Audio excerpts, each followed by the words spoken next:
We are re-kicking off our Mars our Mars run through. So let me just very quickly get stuff set up. So yeah, it looks like there's some cool stuff coming with Stationeers.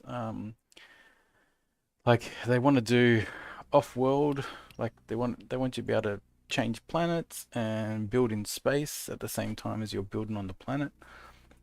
There's some awesome stuff that's coming.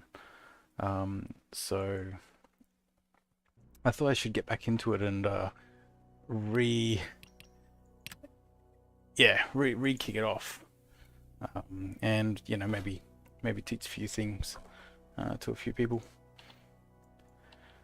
Let me just see, where is there we are. All right, so I think Mars is, look, if you want to start out, Mars is like the best place to start. It's got an atmosphere. It's got gravity. The lack of gravity on the moon is actually a bit of a problem. And yeah, just the fact that it's got an atmosphere actually makes things a bit easier. So we just want to start in a flat area. We're going to try donut flats. Don't 100% know what the deal is. And what we'll do, look, we'll just do it on normal difficulty, because that's really what most people are going to play on their first time.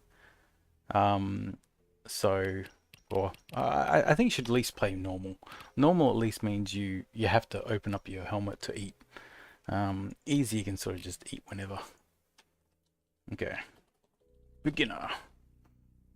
Wait.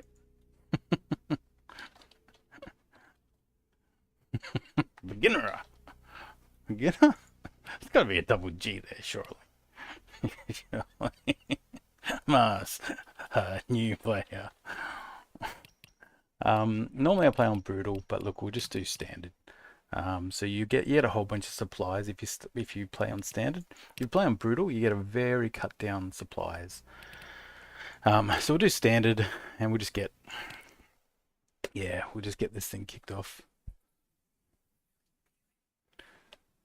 See, the objective of this run through now, in terms of mods, so the one mod I do run the modular consoles mod. I highly recommend it. You can just really, it should be part of the base game. It really should be part of the base game. It's so good. Just turn the volume down a bit. It's pretty. Oh wow, voice notifications. Oh wow, didn't know this existed. Huh, cool. We probably went a bit too quiet.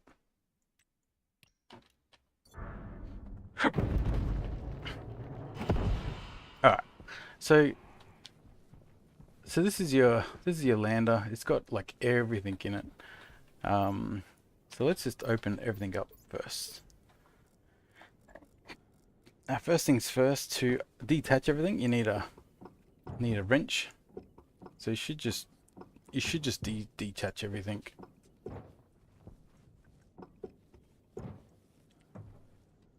Actually, you probably could just build a base around this thing actually. But look, at some point the storm's going to come, like in day 7 or something, and it will get destroyed. All right, so let's build our base. So we need the frames first. Okay, now on Mars you want to point towards 90 degrees. So down the bottom right, there's sort of like the compass. You want your main base to be pointing like at 90. Just makes it easy to be a solar panel. So for myself, I like to do a 4x4 base. So and one thing actually, there's no rush to actually get a base sort of set up on Mars. We want to get a room set up. So this will be our 4x4, and in terms of So maybe we'll come in. Maybe we'll come in from the back here. So this will be our airlock, right? Facing the sun, and over here is where we're going to do our furnace and smelting and all that. So what our sort of first priority is, we actually want to get a furnace up and running. So that's going to be our first, our first thing, because you've got probably one mistake I think you can make as a new player is too quickly building a atmospheric room. Really, what you need to do is you need to be able to first solve your power problem. So we need to get power cranking, and then you need to basically get be able to do an airlock. And then once you can do an airlock, then you can start thinking about enclosing atmospheric room. Until then, you pretty much just need you just need some room you can just, 0 degrees and, no atmosphere.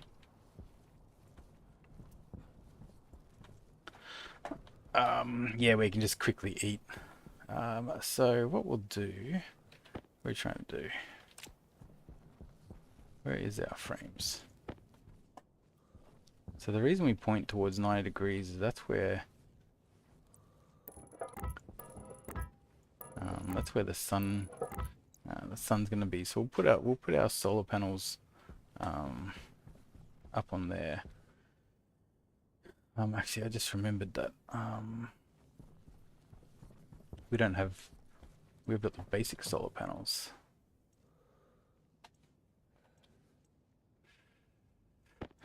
Alright.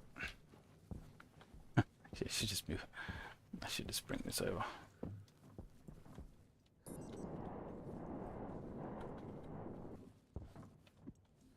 And you know what? Since it's actually daytime, we should actually do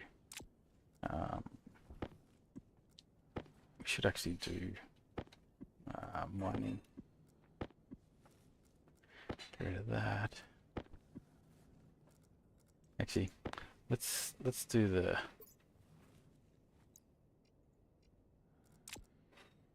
Let me show you what you can do with this. So we want the cartridge tracker.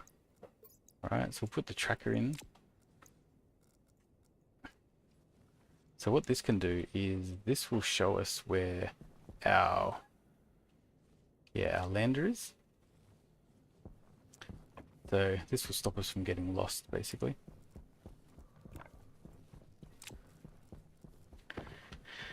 Alright, so we'll go out and do some mining.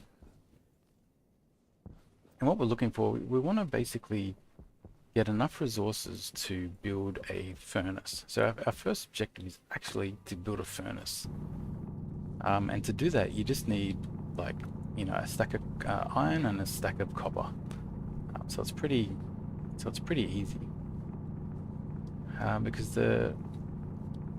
if we don't quickly go to a furnace, it takes so much power, and it takes actually a long time to make all the metals that you need.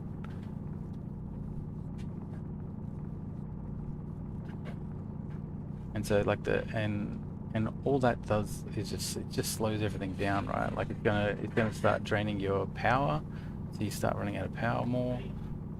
You can't build stuff as fast because it just literally just takes too long. So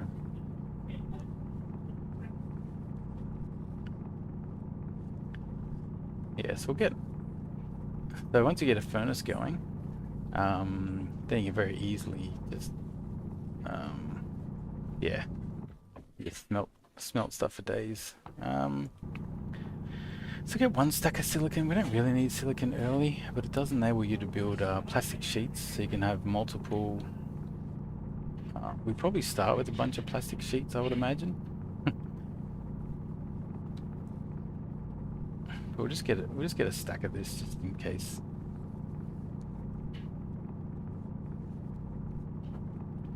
We're mainly looking for iron, copper, and we'll go for a little bit of gold as well.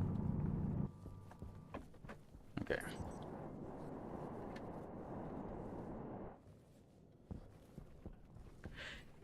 And for the furnace, we actually need 1 stack of oxide, and we need a stack of volatile.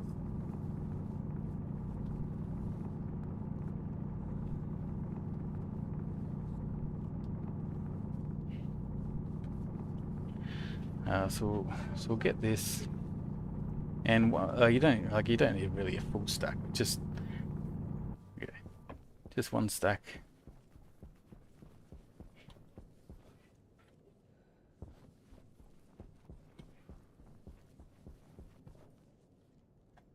Okay, here's iron, which is good. So when we were at the base, we dumped a lot of our stuff on the ground, and the reason is because as you start mining, what you can do is you can drag the full stacks into your suit. The one thing is you can't drag ice into your suit. It'll actually start melting. So ice will only stay at temperature in your actual dedicated mining belt.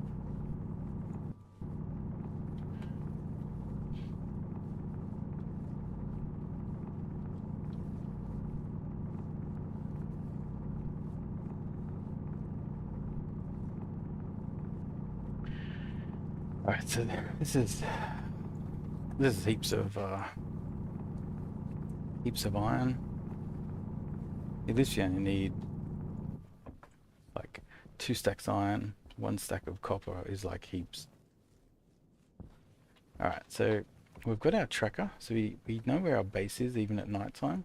So that's why it's important to, like, if you're especially early on, when you don't have a great sense of direction, just put the tracker cartridge into your little handheld tablet, and yeah, it just enables you to track back to the lander. Yeah, normally for myself, in Brutal you don't really get like a lander, so you sort of just remember the directions. You know, if you're walking away from the base at 90 degrees, then you come back at 270. You just basically add 180 to it. So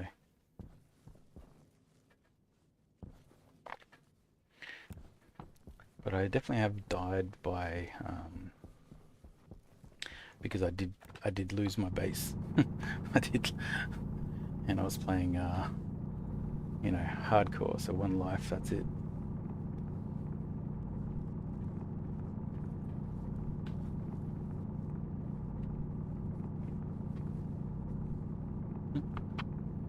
Alright.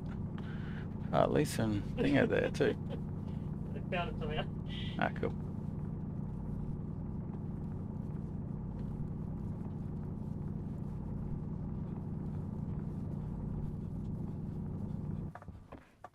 Alright, what do we need a coal for?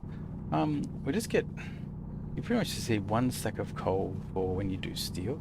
Not really that important at the start. But like once we build the furnace, which we have all the materials to, this coal enables us to get steel.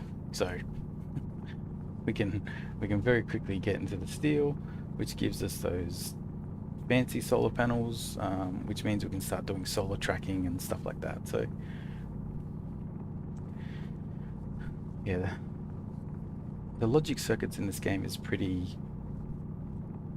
it's not that complicated, but it definitely, like, you definitely got to play with it, especially if you're not like a natural you know, programmer of sorts.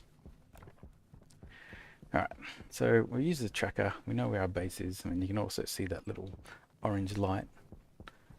We will pick up any iron along the way.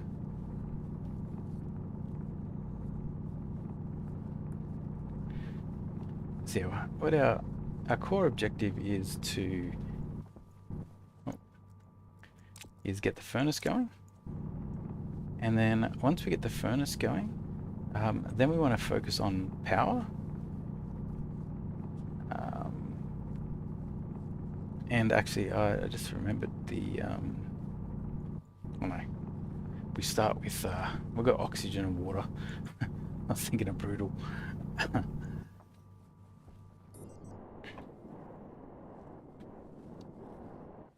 Yeah, so it should be this way. Yeah. So what I find sometimes when I'm playing without the tracker is I I head the opposite direction to where that orange light is, because like you can't see the orange light if you're going from the other side of the landing capsule. So you just come out this side, and it just gives you a way to get back fairly easily. But if you were to go to the other side of that landing capsule and look from the other like from the back, you wouldn't actually see it, the light. So all right, so we have heaps of so yeah, we've got heaps of material now. So let's actually get our base set up now. Okay, so we're actually gonna put the solar panels on the roof here. This is just my normal design. So what is this? This is the auto lathe. So the auto lathe is gonna go here.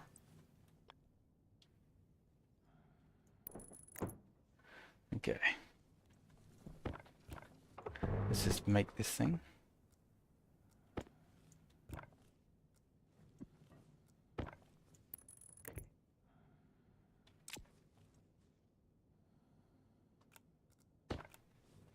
We need plastic sheets. Okay. So there's that. So this is where our battery's gonna go. And then this is where our power is gonna come out. I like to run the cables along along the edge of the frames. This is just for my own organizing. So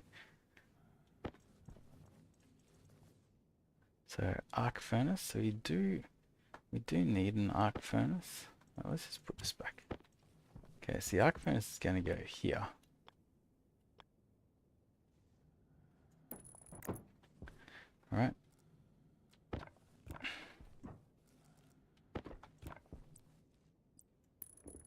Okay, so that's the arc furnace. And then what else do we need? We need power.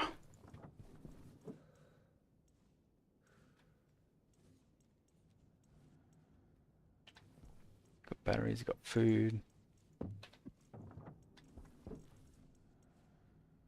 Okay, I've got solar panel basic. And we've got area power controller. That's what we want. And there's our batteries. So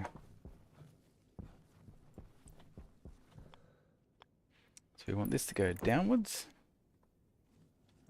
So there is a correct direction for these things. You've got to turn it on, and we also need the battery. So we'll just bring this over.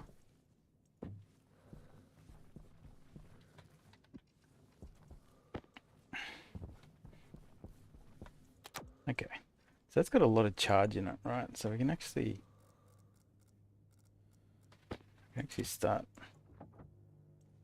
making. But we do want to actually set up our power. So we do want. Oh man.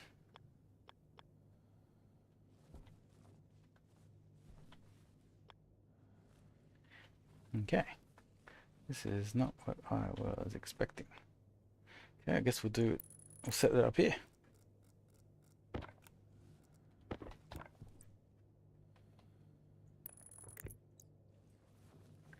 Okay. So we face it 90 degrees. The glass in there. Okay. So this is so we're facing 90 degrees. So this is where the sun's going to come up. So So that's going to recharge our, our batteries, but it's not the greatest. Yeah, it's not the actual greatest solar panel because it's fixed in that direction, but for the morning sun it will be good. Let's see what else we've got here. Solar generator, we've got battery charger. So the battery charger I'm actually just going to put in here. Actually, probably put it on the wall.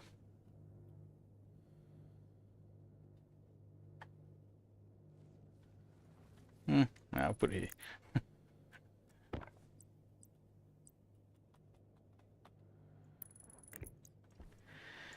Okay. There's our battery charger. This is our arc lathe. So what we need, we want to build a furnace, right? So kit furnace. So we need 30 iron and 10 copper. Right, so we'll just do one stack of each. And while that's happening, let's just move everything over.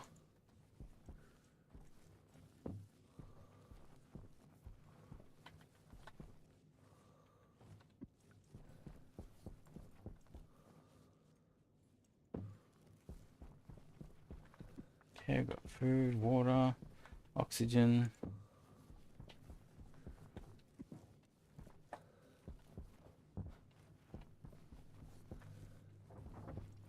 Okay. Put the iron in and push it. But you see how long, this is taking? Copper's one of the longest. I think gold goes longer, or silicon.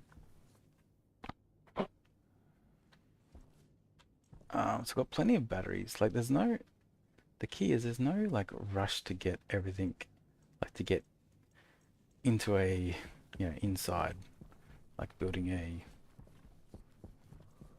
enclosed base. Because to actually like keep a base, correctly, you actually need quite a bit of power because you're gonna have like a whole bunch of setups and whatnot.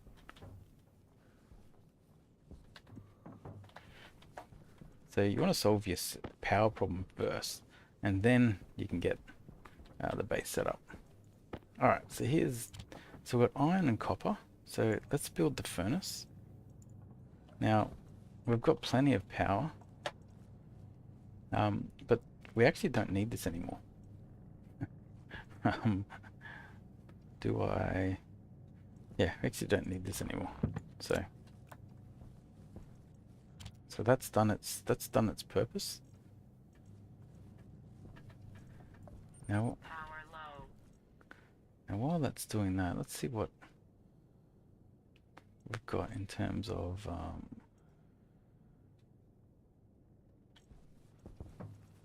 airlock.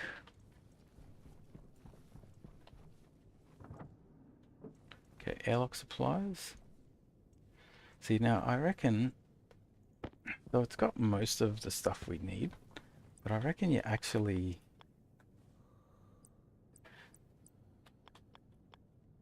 wait to get a proper airlock. So we'll go composite door on either side, right?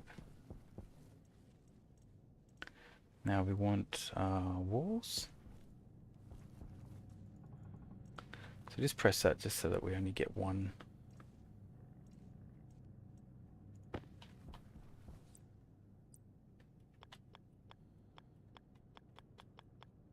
Okay. I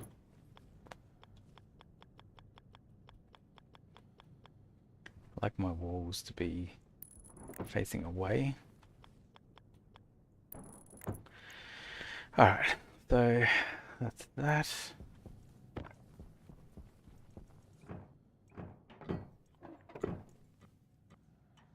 So this is going to be our airlock here.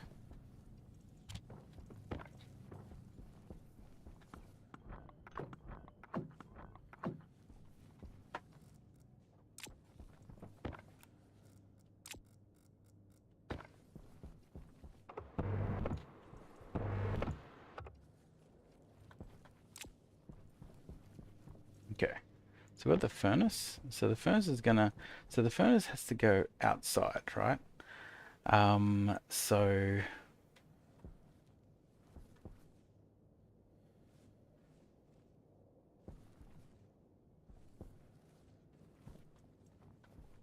well, actually, I'm gonna build my airlock over here. I'm like way off the script.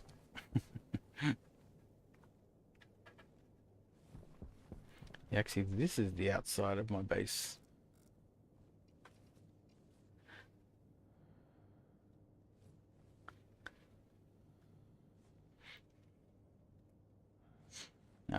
What do I want to do? Um, yeah, how about we? Don't-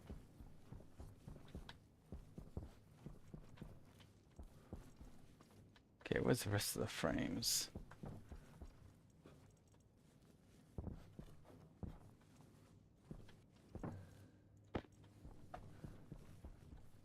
All right, so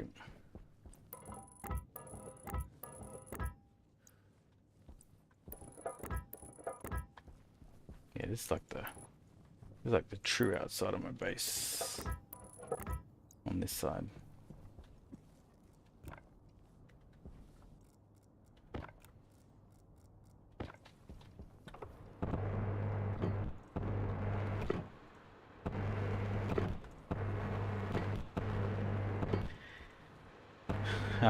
So what's actually important is if you're not, the reason you want to put this inside is the volatiles is like explosives, right? And if it mixes with oxygen, bad things happen. So,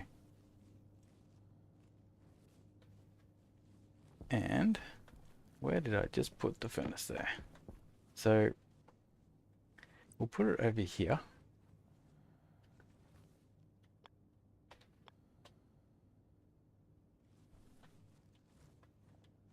We'll put it in the middle, right? Um,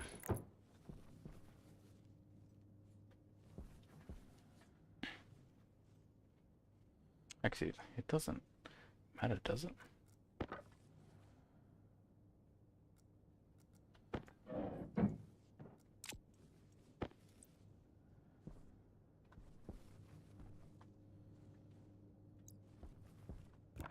Sorry, I'm just on these. I wanna.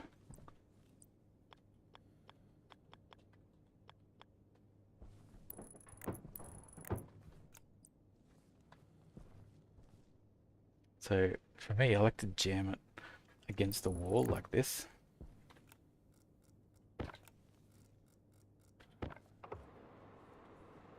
Oh, okay. So this is the furnace, right? So this is everything I need. First of all, in the outer airlock door frame, but outside is just as good. Yeah, I do normally put it. I do normally put it inside as well. I just think that um, I think that for new people, uh, putting it outside is less likely to uh, you're less likely to stuff it up because if you get it wrong, it goes pretty catastrophic. So that's all.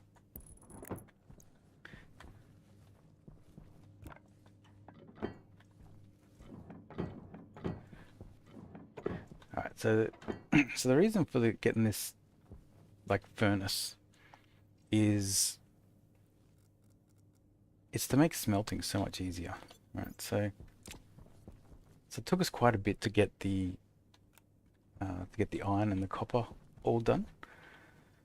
Whereas with um, yeah, with the furnace, it's like so easy. Now the secret is so if you hold Alt and you left click on these on the oxide and the volatiles, it opens up these options down here because what we actually want to do, we want to split out. We don't want to put the entire stack in there. If you put the entire stack in there, the whole thing's going to explode, right? And you need to do it in a ratio of 2 volatiles to 1 oxide. So, you know, and you do any combination of that. So you can do like, you know, 4 and 2 or 8 and 4. as long as it's in that ratio. And but it's not that critical. Just get it close. So what we're going to do is we've got to very quickly, when we put this into our hand, because the outside temperature is greater than 0 degrees, it was going to start melting. So we're going to hit this twice and we're going to throw it in. Throw it in. All right, and then you've got to hit this, activate, so that it comes good again. And then we'll do the same for the oxide, except we actually want, we'll do it in batches actually. So we'll do 2, and then we'll do another 2, and then we'll hit activate. All right, so we need both in there. So the temperature that we need, we only need like 900 Kelvin to do steel, and you can see that we've got heaps, but we might. It should be okay. So to do steel, we're actually going to do a first batch of steel straight away. We might as well. So steel is made with 3 iron to 1 coal. So the reason we got the 1 coal when we went out mining was just so that we can do this 1 batch. We actually might have to throw some more fuel in here, because you can see how the temperature drops quite a bit because we don't have a lot of hot gas in there yet.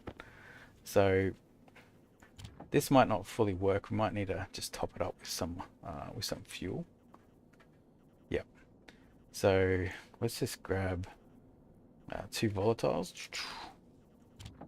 Throw that in there.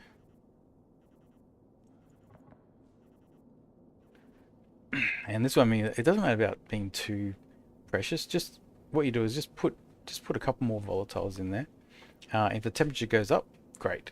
If it doesn't go up, put the other one in.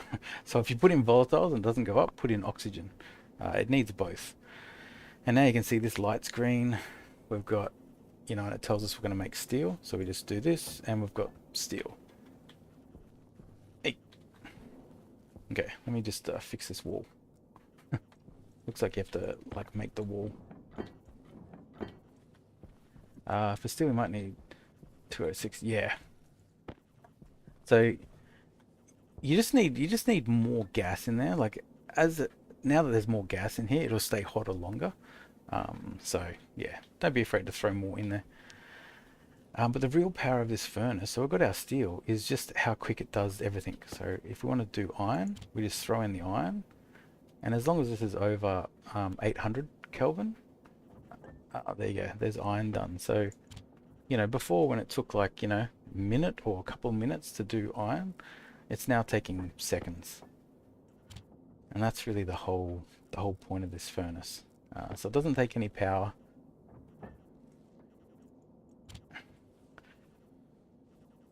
Yeah, it doesn't take any power, and it's just quick.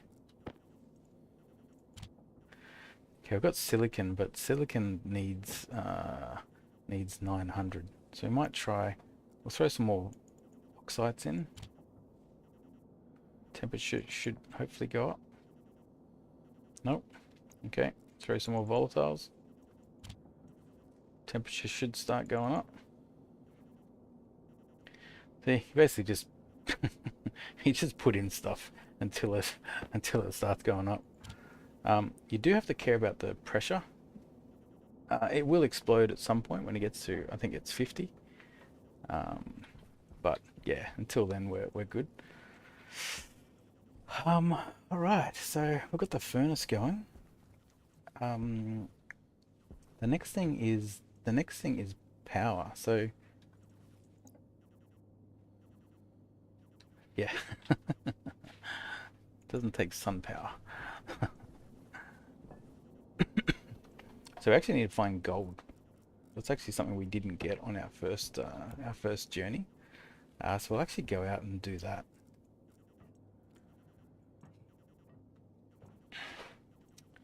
However, we should probably just get a little vacuum going. What's our water like? Yeah, maybe we should.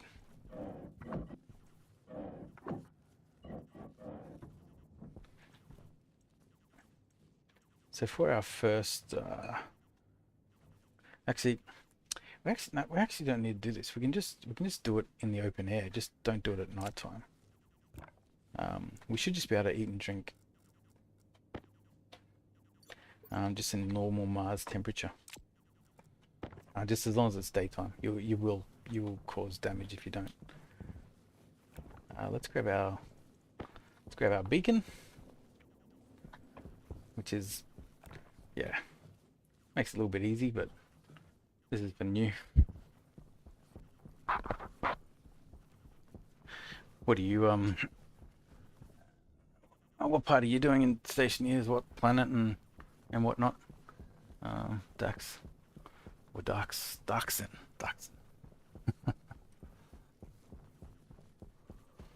Oh, silver. This is good. This is like, well, actually, we don't really need silver on Mars. On Vulcan, you do. So on Vulcan, um, you use silver for giving the furnace a bit of temperature. It can actually like boost the pressure and the temperature of the furnace like significantly. So it's like a fuel boost. Probably don't really need too much of it on Mars.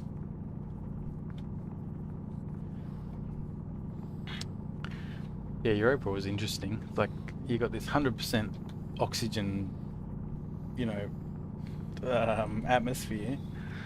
You got barely solar panel.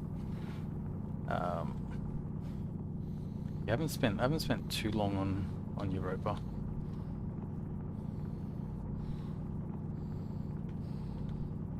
Yeah, yeah. Like there's some. It's got to be getting close to like you know, their end vision of what they want Stationeers to be. Because they were talking about it in the latest patch notes or latest release, basically about, you know, they want you to be able to build a base on the planet and in the solar system or in space and whatnot. Vulcan I is actually my favorite planet. What I like about Vulcan is you can actually fully automate everything. You don't need to actually do any like mining for fuel or water or anything like that, because everything is you can create it all just using the atmosphere and like plants and whatnot. It's pretty. It took me a bit to get like to understand it all. Like I think I died about 15 times before I finally got my starting build down pat. But I actually like, yeah, I quite like Vulcan. There's also a lot of resources around, so you got plenty of resources. It's really about can you build a shelter? Yeah, exactly. You got tons of like energy in that. So yeah, it's actually my favorite planet because once you've got your initial base set up, um, then yeah, like yeah, things things are just easy. The only issue is you can't really use a rover on it. So that's a bit of a, you know, everything's, you have to walk. Oh god. Okay, we actually do have to like change our batteries and all that sort of stuff. Something that you can do if you're really stuck is with power. You can actually just take like batteries out of the drill and just throw it in. So that's just something you can do if you're stuck. Yeah, so that's exactly what I do. Um, so if I'm playing on my favorite way to play is Vulcan Brutal. Um, it really tests your opening priorities, and I find that like with standard, which is what I'm playing here, you just have too much stuff solved. Like, just all your problems are solved already. But this run's just more targeted at people who have maybe not played it. Um, yeah, played it so much. So, we look, we've run out of water, as you can see down the bottom right. You know, where we've got all the sound cues that basically say, you know, there's problems, but it's not like an emergency, right? Like we're not, like we are dying, like our health is going down, but we don't have to panic basically. So, but we do have to react. So when the sun comes up and the temperature goes close to or goes above zero, um, we'll do a quick little open our helmet, do a quick little eat and drink, just to get everything full again. And then by the time that we run out of food and water again, we should have a base sort of set up.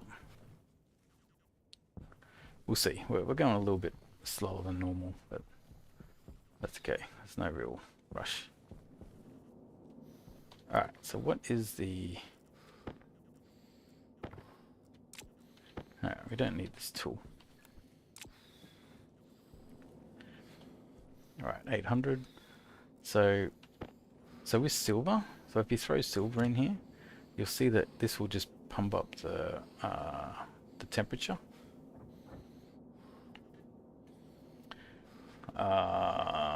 The reason it's not is because I'm so used to Vulcan.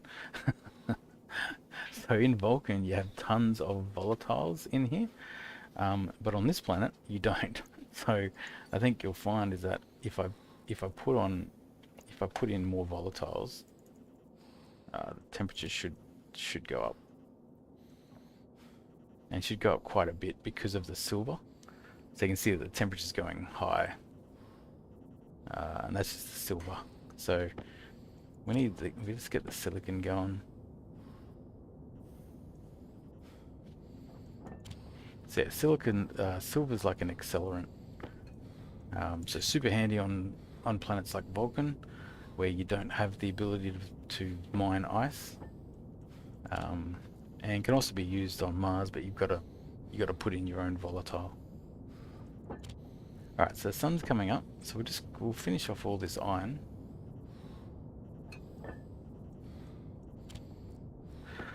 Well, when would you want to dig early, dig slowly? I guess if you're doing decorations around your base, like trying to line it up with the floor.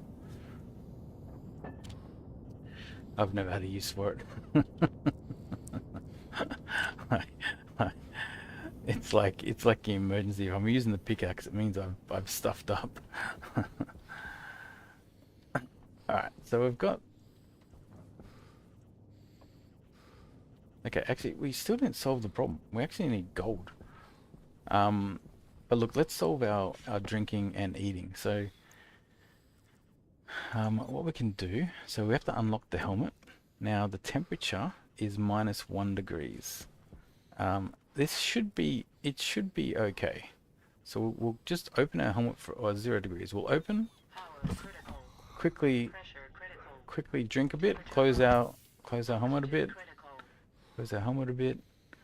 let us recover, open again, quickly drink. Okay.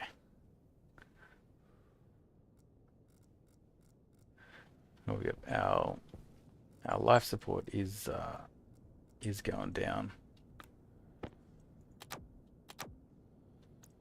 So running out of power is actually that's something that will actually sort you out. Like, we'll get you killed. Okay, so we've got the water. So as you can see, we were able to, like, you know, eat and drink just during the day. We don't need like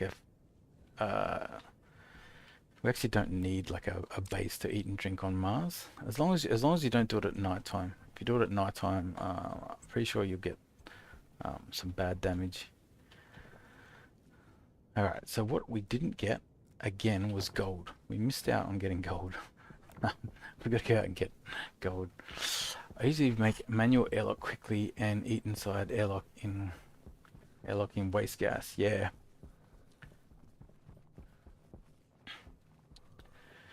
Yeah, on Vulcan, I definitely focus on that a bit more because um, yeah, because there's normally a lot of oxygen in your waste tank on Vulcan because of the temperature, and you can actually switch your waste tank and your oxygen tank for a couple of times on Vulcan because there's so much oxygen in your waste tank. But I don't rush the airlock like on on Mars on standard, and I think that's sort of my point I'm trying to make with this early game is that I think too many people rush to build like a room that you can breathe in like too early, and my advice is we don't do that until we can build an advanced airlock. Because once you've got an advanced airlock, it's a bit easier to control the gases and whatnot. So yeah, so you can definitely just eat during the day on Mars planet, out in the open, no dramas. Well, we're out of battery, so what we can do is just switch out. We can just trade batteries. So we'll take it out of the angle grinder. Take it out of the angle grinder, put it into the drill.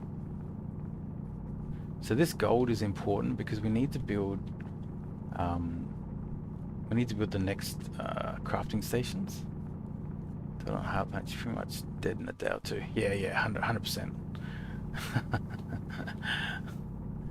If you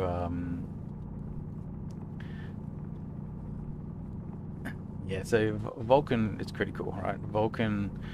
One of the first things you need to do is you still race to get a furnace first. But the second thing you do is you get an enclosed base, so you can get it to the 0 atmospheres, and then you're just eating that. Okay, so we've got the gold.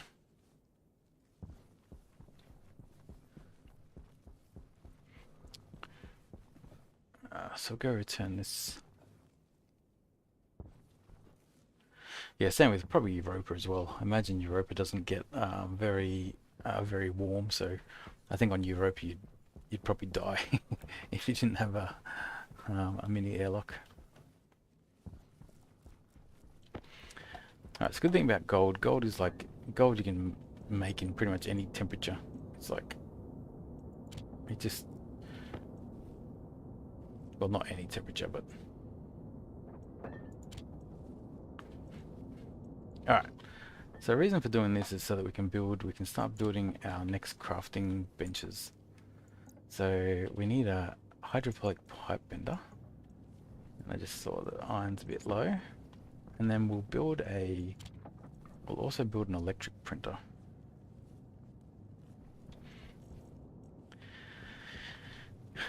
Alright, we've got steel already, so we've got this. I guess while we're waiting we can start enclosing this.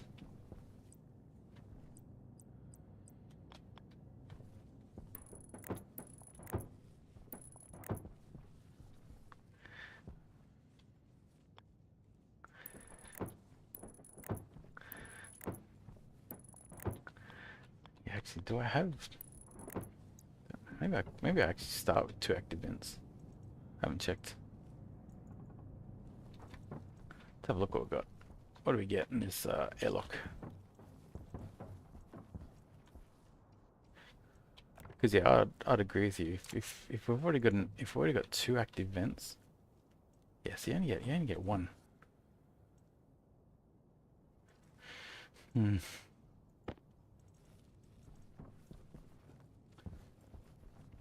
So for me, it's just I like to. Um, yeah, I just think the getting an advanced airlock is you're so close to it.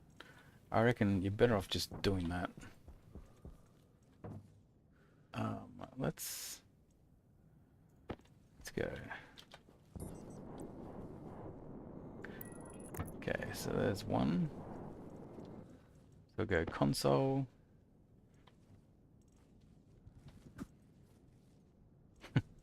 Console and pipes. We need sensor.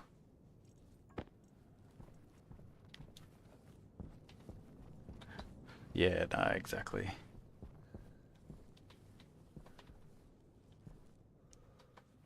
Alright, so make this, we need a gas sensor.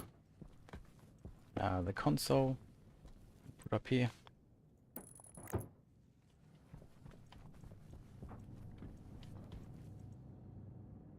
Okay, the pipe bender is building. Let's grab this.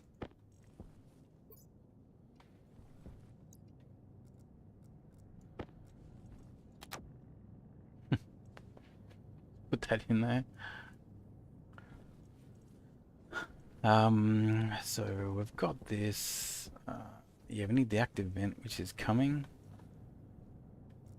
We get our.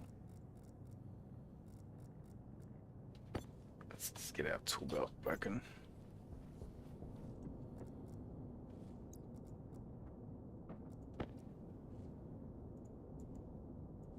Oh man!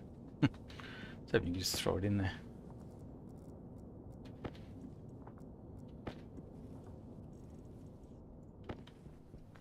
Alright, so there's our hydraulic pipe bender.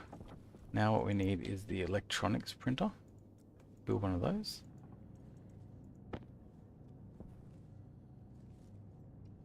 Make the elec from the frames more for resistant to pressure.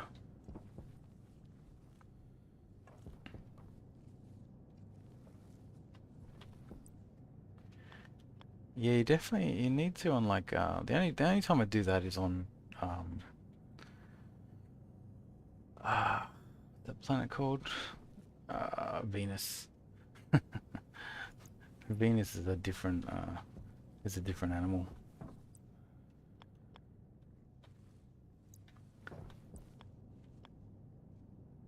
Okay, let's just build it here. It's fine. You're always leaving. Oh yeah, good point. Oh Jesus. Oh, already lost one.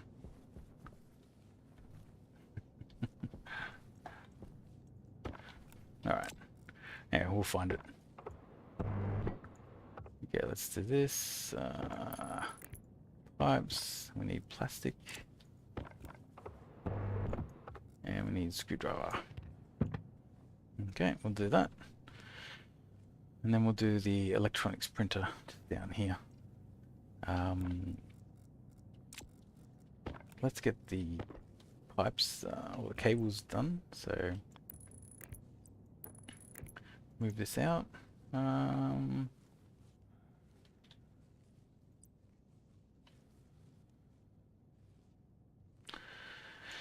Let's put it here.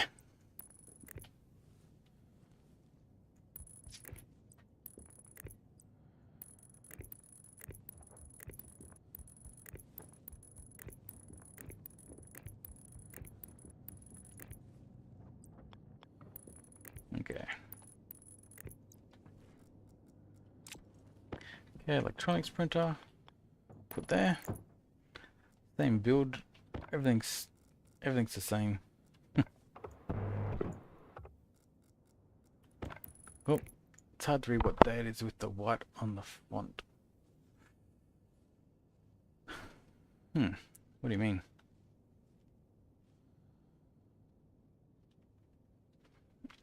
I do that with the white on the font.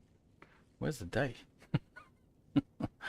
That's another depression for missing frames. Yeah, I do the depression way too. There's times when I whip that out.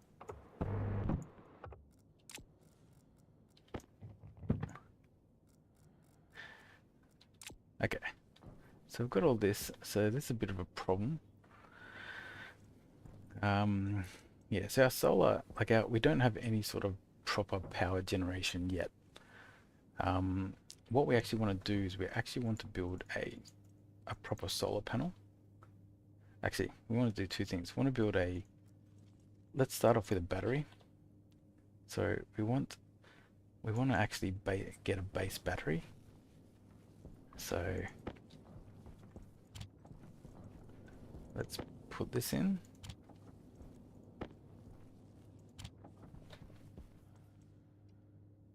And we need gold.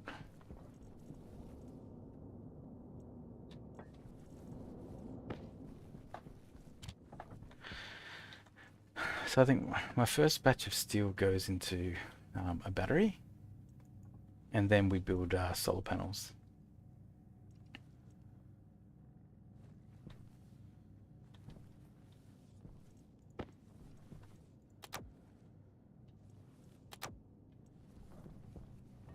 Turn off these, save power.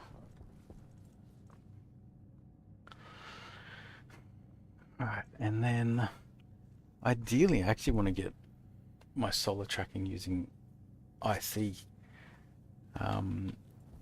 That'll mean we need to make solder. We need lead.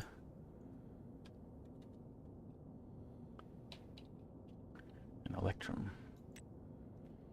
Gold and silver. We'll see.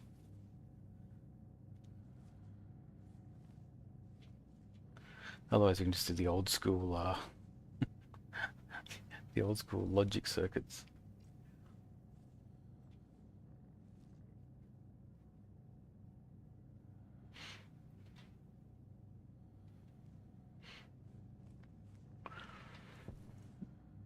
Alright, so got the battery coming.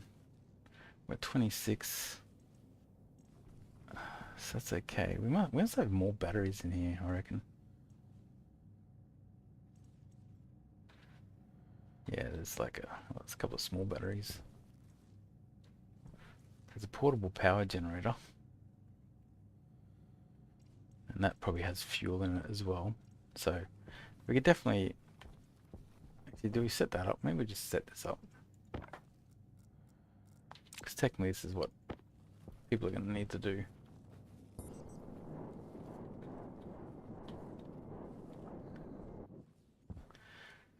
So I like to have... I like to set up...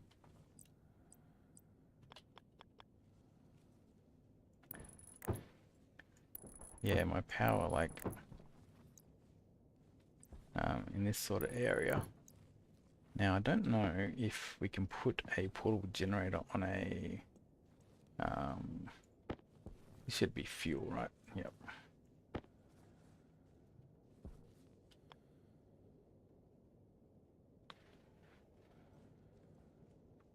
I don't know how we'll put it here.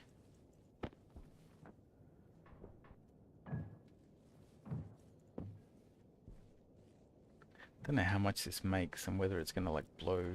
I don't normally use these. Let's set it up. So put the fuel in here. Right. And then we just connect it. The one thing I'm not sure of is if it's gonna generate too much power for these cables.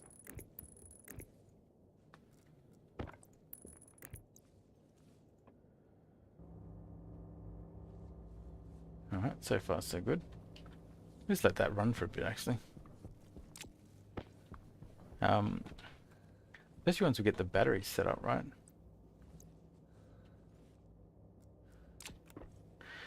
So I like to put my batteries here. So what we'll do is we'll just...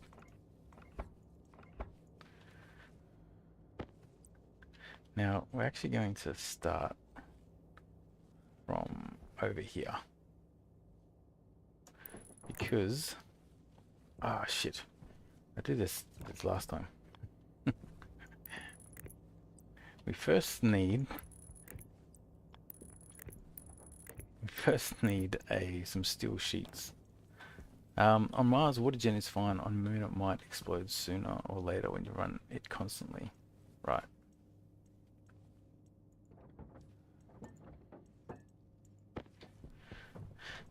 Okay, we just need some steel sheets.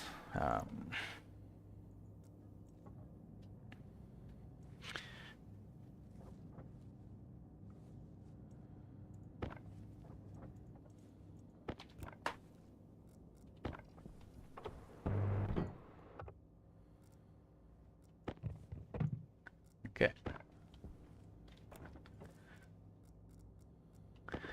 Oh, what we got? Heat radiation is kind of slow. Used to be that if you super cooled your fuel, it would be give much more power. Right. Okay. Yeah, I've never mucked around too much with fuel.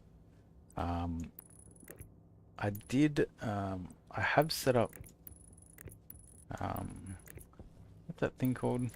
That engine, Stirling engine. So I have set up Stirling engines. They're actually pretty cool, actually, and I actually use them now for uh, on Vulcan. They're a great way to cool down your water, and also just generate some daytime power. All right, so this will explode if I.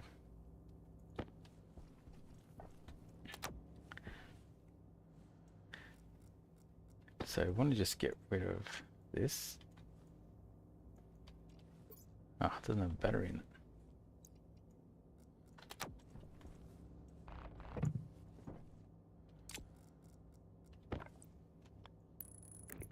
Okay. All right, so we'll run that fuel thing just to charge up the battery.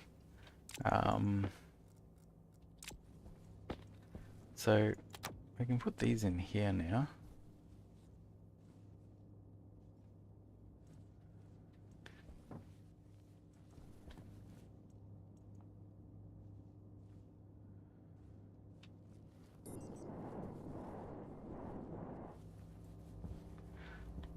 So the good thing about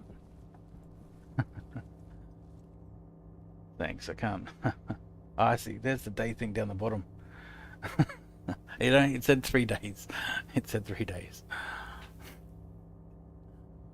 Um, so this thing here is just really to get the it's just to get our batteries just charged back up. Hey, what?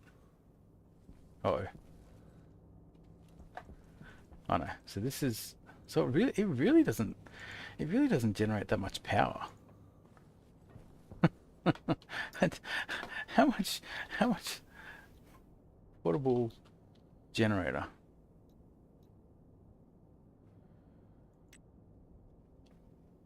Like this thing, it really doesn't charge.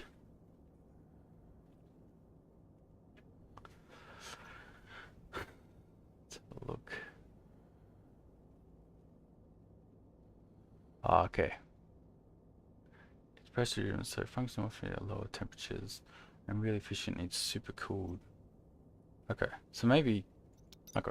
I don't know too much about the fueled state, but now that we've got the base, so we've got this station battery here, right? So nothing now that anything we generate is not going to waste. Like that's the reason why I try and get the station battery up first is so that you're not wasting power anymore. Now we actually want to build proper solar panels so that we can start controlling them with logic. So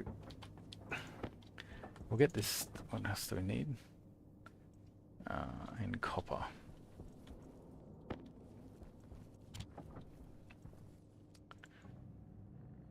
So we'll push that through. So that'll be, we can build one. Alright. Look, let's try and build a couple. Don't need heaps. So this will get us two. Yeah, that's probably about right. So that'll get us two.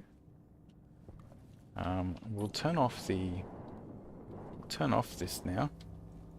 So this will be, so it's set up. It's still got plenty of fuel in there, but we can use this will be our emergency, right? Yeah, because I actually think this is blocking the might be blocking a little bit of the solar panel, but that's okay.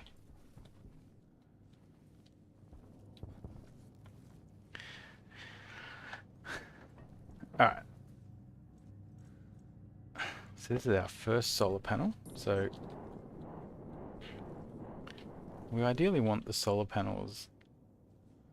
So you can get away with, you can get it, like if you face them 90 degrees. So it's really important that you align up. You can line your base up any direction, but the direction that you face, like your solar panels and whatnot, it just impacts your calculations for solar tracking. And so I always just face my base 90 degrees. And so the solar panel, where I change it so you can scroll up, there's two types of solar panels. One has separate data and power, and for me, I just like the single data and power bit. So I just dump it all out on the side, and I make sure that this faces 90 degrees. Like that's the important thing. I usually start quickly making more upright wind turbines as first thing. Yeah, that's probably, yeah, it's a good point actually.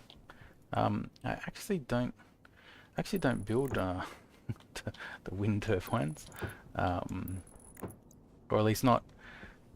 I think because I'm just used to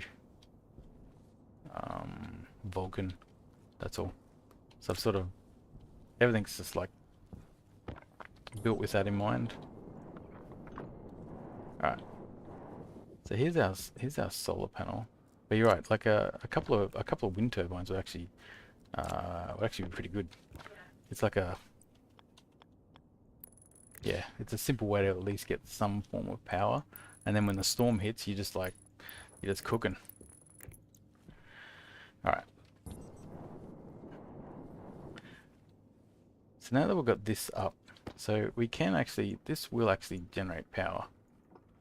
Um, you just gotta, you gotta hand steer this thing, right?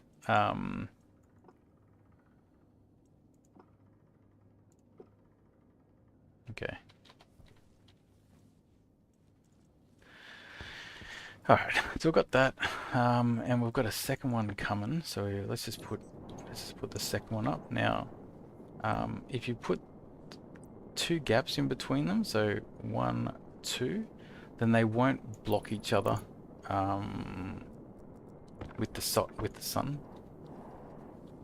effectively.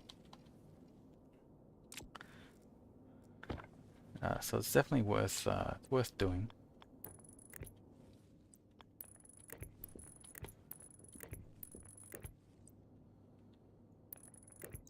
Okay, so I've got this.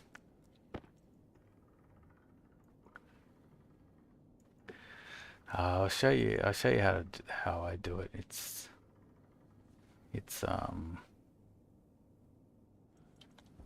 yeah, it works well. Show the way I set it up. Well, actually, when I normally go straight for IC, integrated circuits, in which case you just do a little integrated circuit thing here. But we'll do logic circuits because getting electrum and solder sort of early under pressure maybe is not what everyone's going to be able to do. So let's just enclose our base. Because we've got glass sheets, we might just make it glass roofs the entire way. Actually, there is the solar storms, isn't there? Oh, damn it.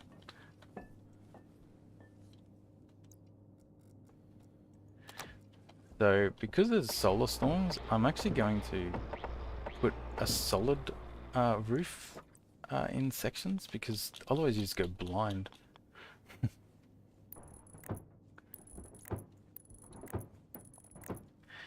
Yeah. Yeah, I know what you're saying. The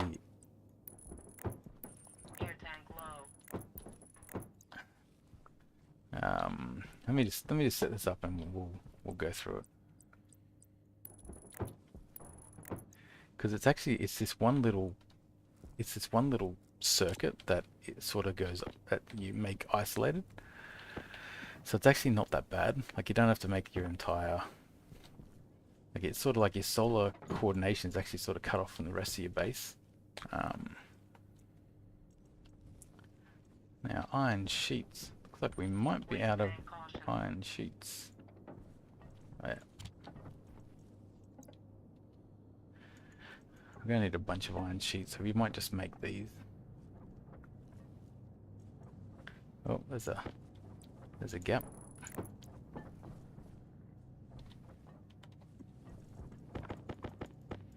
We should have a stacker. We don't.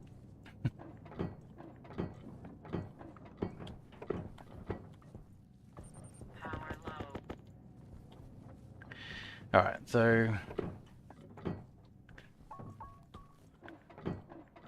now we're going to try and enclose our base. But yeah, as you can sort of see, like there's no rush to do it. You don't need to like do it first thing. And what we've actually done is we've tried, like we're solving our power problem first. Let me try the windows with the blinds in them. Oh yeah, good point. Yeah, I have yet to try them either.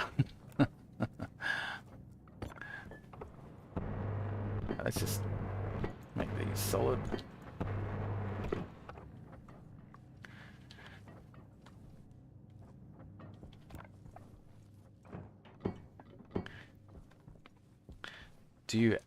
Is it a actual separate window? Or is it like an attachment to the window for the blinds? Because yeah, I actually haven't done them either.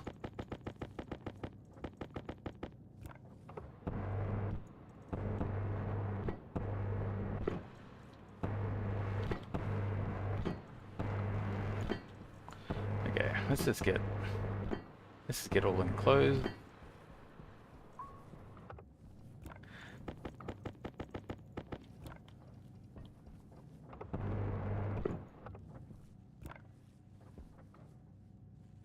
Okay, so we should be good. Now we just need to fill it in with windows.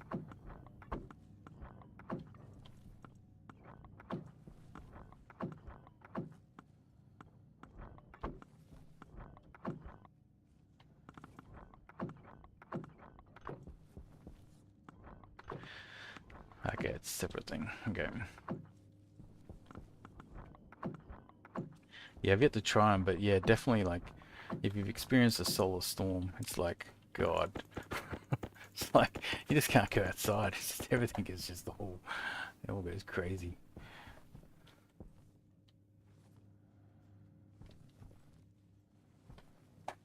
Yeah, it's a good point about the upright wind turbines. Like that probably is something I should add to my my build. So we can just do it now.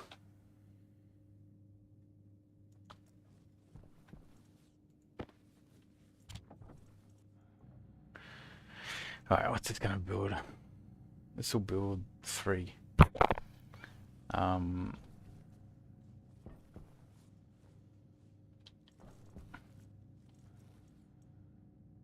I'll switch out our batteries. Required power. Okay. Yeah.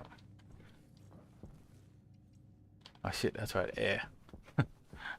We are running out of air.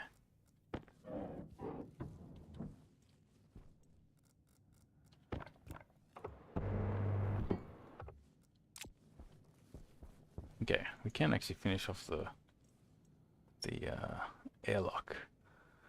Alright, air tank. So if you're quick, you can just pretty much just dump it in here and bring it back. You just hold the Alt key down to drag stuff around the UI.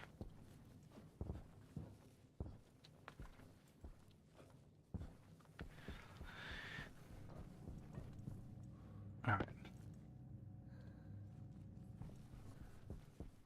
Yes, let's go put this up.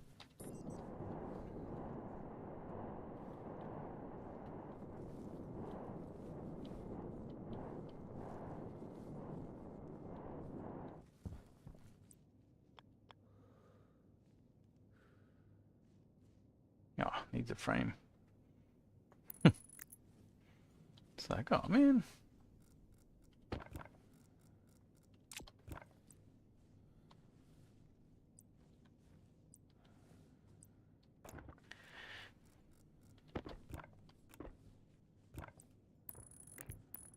So we might put wind turbines along here. And we'll get rid of the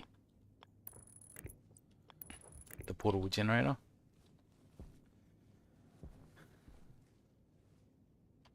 Alright, so once it's nighttime, you want to point these towards 270. Oops. So you want to point these so to prepare for the morning. So you go 270 and then max down. 270 max down. And this will just make sure that come morning time, we'll actually start generating power straight away.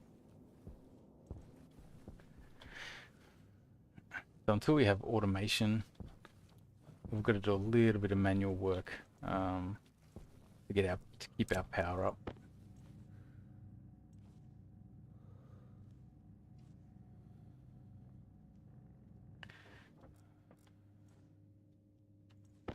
Okay, I might actually carry these frames, actually, because we might need the frames. Actually, you know what? We should just dismantle this other.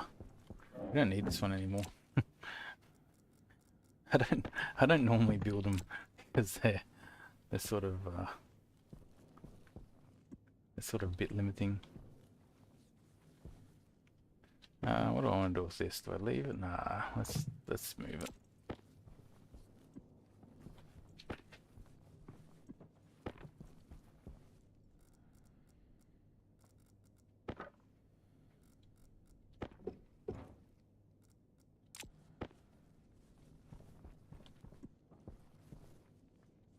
Alright. Because this we can use for the wind turbines.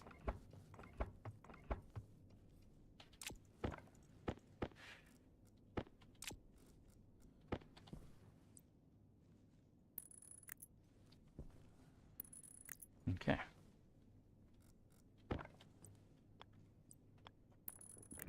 So yeah, good idea on the wind turbines. I think it's actually they're very simple to set up.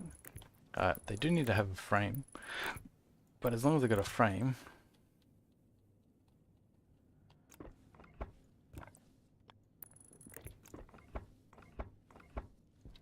clean this up because we might need to run cables there.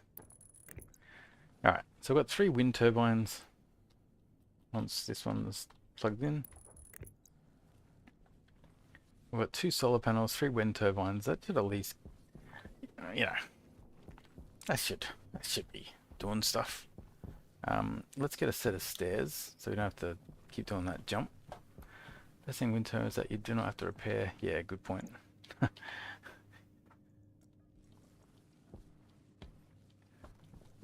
And we need some chutes so that this stuff comes inside. Hydration critical. And vent, right? So active vent. Alright.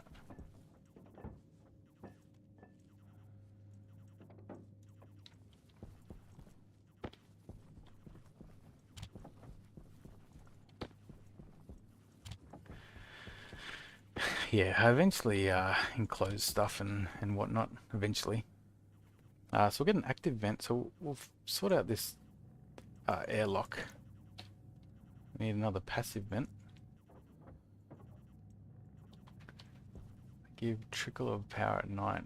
Yeah. Alright, so we want to do an advanced airlock, so this will face this way. Passive vent will be inside. And this will be the... Right, this will be the advanced airlock controls.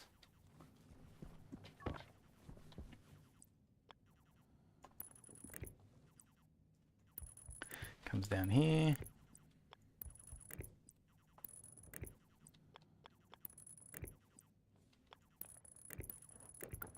Wire these up.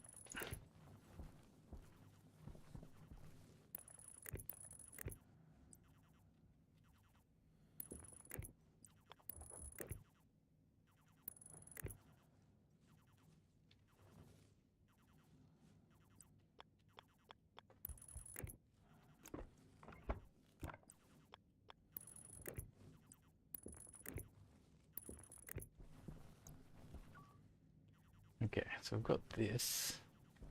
Maybe just run a cable. So, like I said, I like to stick to the frames.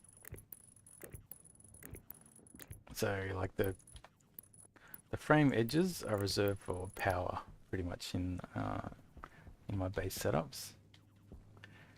And have we dead set run out of cables? Okay, we need to do some more mining.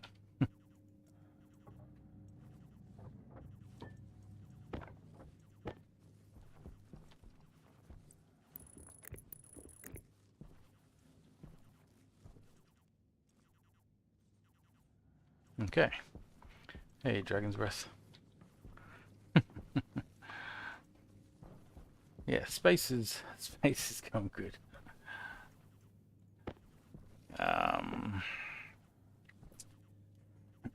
So we're just about to set up a proper airlock, or at least have a vacuum. We're actually a bit short on resources, so, or actually we're not. They're right here. Now we still need some more copper and gold, so we'll have to do a little bit of a run, but this will...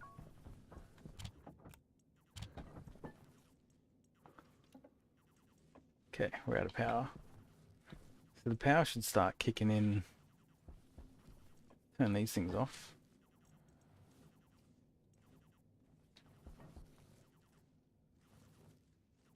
What's taking the power?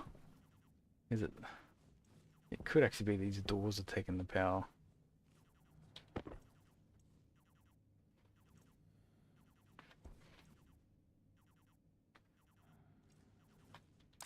Because, yeah, like power, you don't realize everything just takes power, so... Yeah, we need to solve our power problem. Don't think bag and child lights off. Yeah, no, it is on. It was just, it literally had, it was just, there was no power going to it. Yet, so... These in the tool belt.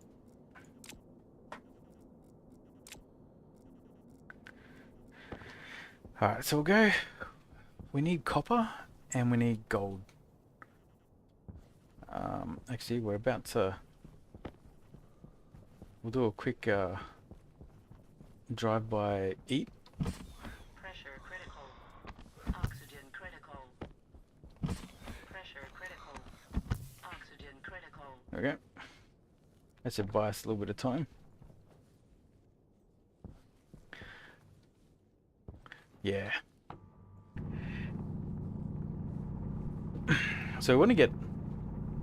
So we want to solve our... Yeah, we want to solve the power thing. So I normally will go straight for integrated circuits, but I'm just dreading having to do all the the logic chips and the cabling. Yeah.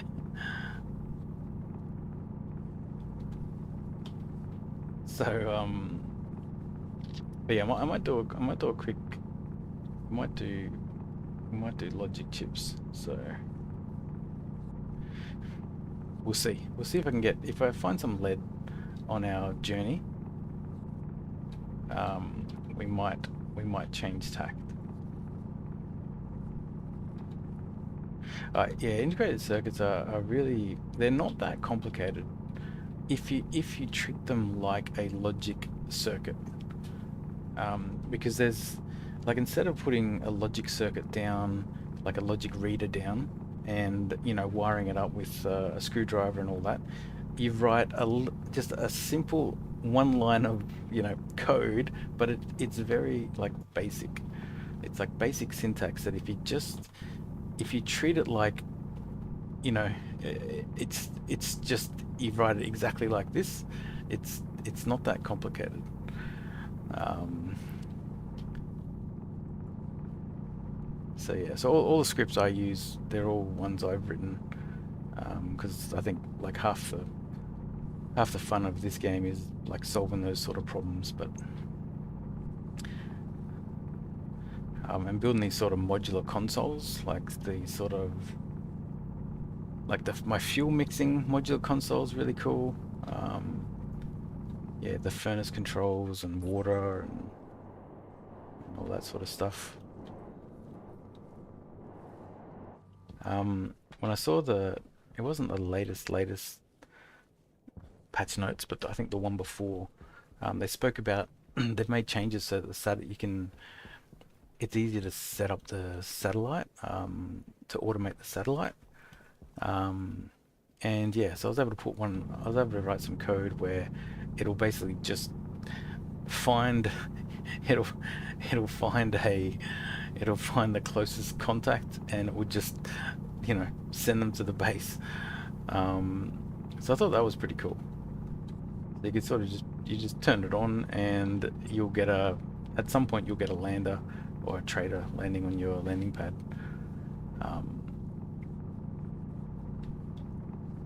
Yeah, so that was pretty cool. We did find some lead, so we might, and we've already got silver, so we might actually go straight for integrated circuits. Hydration critical. Just for the solar tracking, at least.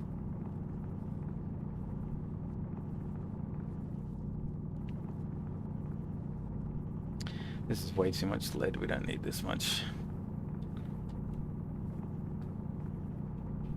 Yeah, I'll just get Power low. 3 stacks. Okay, gold. We actually need copper. But I think you can never say no to gold.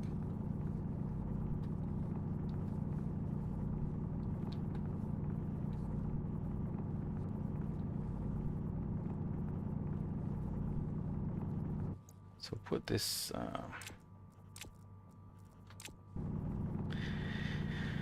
So it's possible the furnace is cold enough to actually do solder when we get back.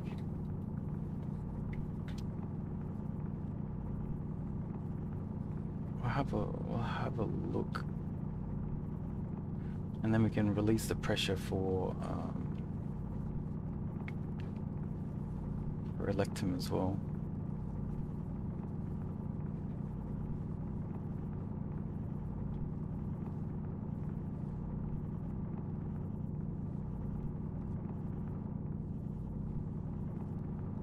Yeah, gold is just used for a lot of things, so I think when you find it, just mine it.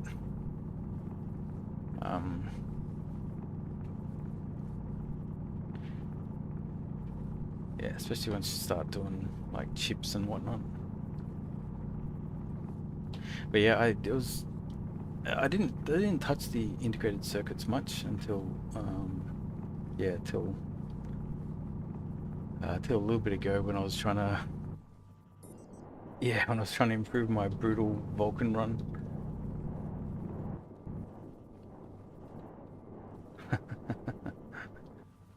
Yeah, see, this is so the whole thing about rotating at nighttime, that's where the whole power and data comes in. But there's a really easy way to yeah, to set that up. because I use the one, um, I use the power and data on the same outlet.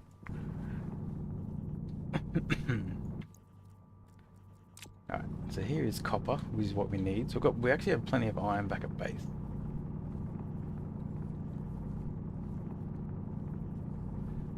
So we're going to need, like, we just need a bunch of copper. It's the other one that you need a lot of.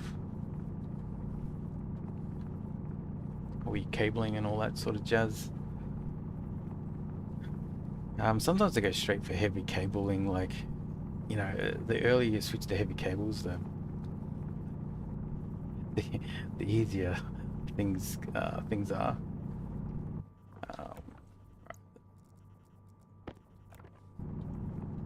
So every spare slot that you have in your suit just makes your mining more efficient. In saying that, getting the tool manufacturing and getting the next level, like next round of like even getting the MK2 tool belt might actually be. I wonder what you need for that. If it's just, let's have a look. Mining. So what do we need for the mining belt? MK2 belt. Ah, you need Constantin. Okay. That's not. Waste tank critical. Oh, waste tank critical. So we don't need to be too precious about our waste tank. Well, actually,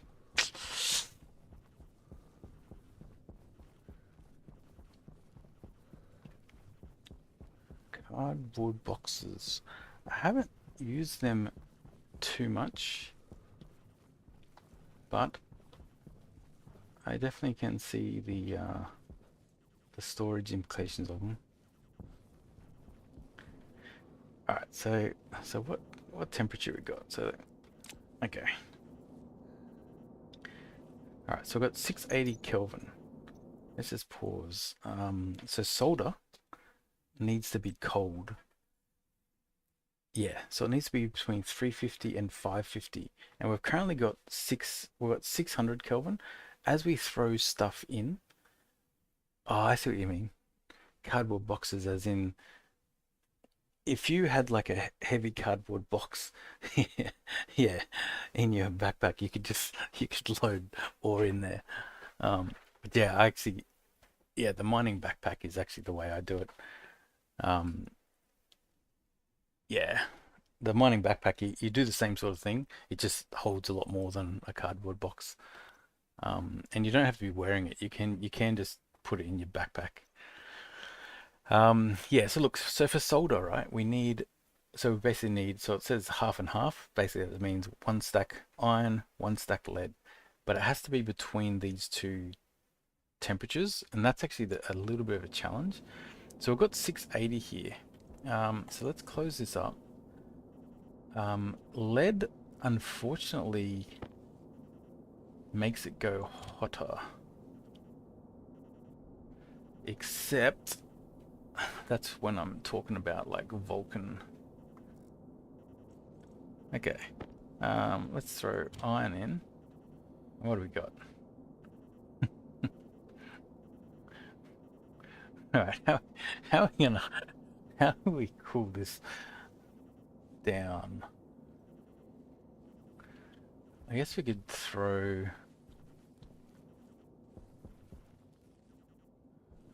I guess technically, so what we can do, so we're going to open this up and catch the regions. Okay, good. Okay, let's put copper in. Does this make it go colder? It does. It's not gone, like it's not dropping the temperature heaps. We'll get to 550. I guess, look, technically the lead didn't heat it up, so I could just keep pushing it through like this. And when we get this down to 550, we can just put in the Regent stuff and it will work. I'm worried about putting the gold in, that it will actually increase the temperature because it does have oxygen in it.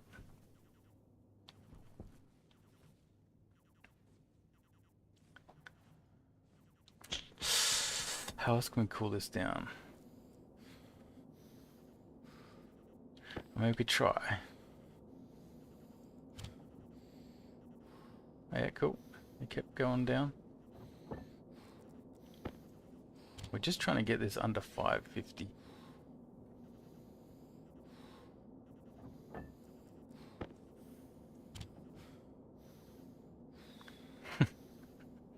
It's getting there.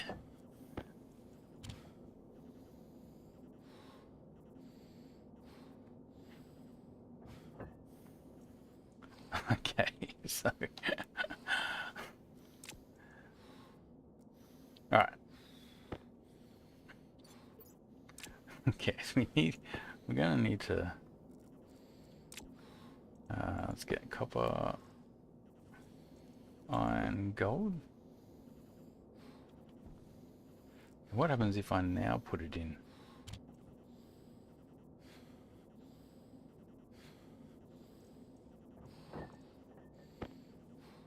Okay, nothing. It didn't change anything. Okay, so I can't just infinitely do that to change it. What do I need? Why am I in here? I'm in here for... We are going to need a vent. Problem with Invar is that temp lowers faster than pressure.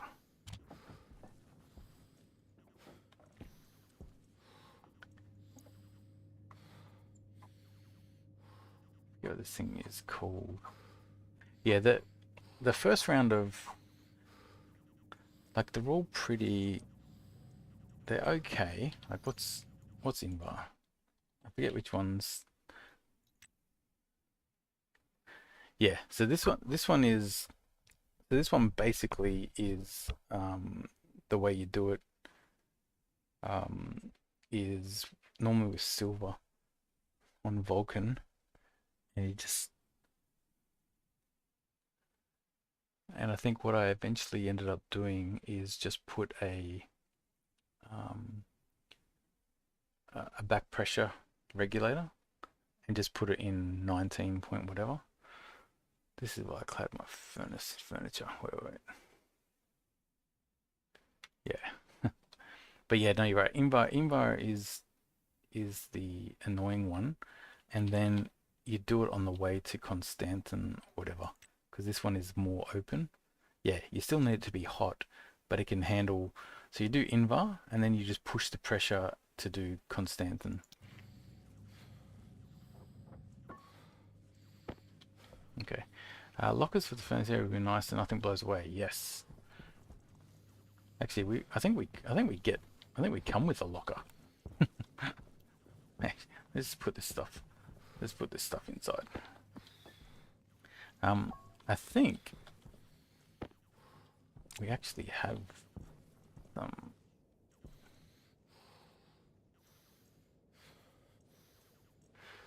Alright, let's solve our eating problem.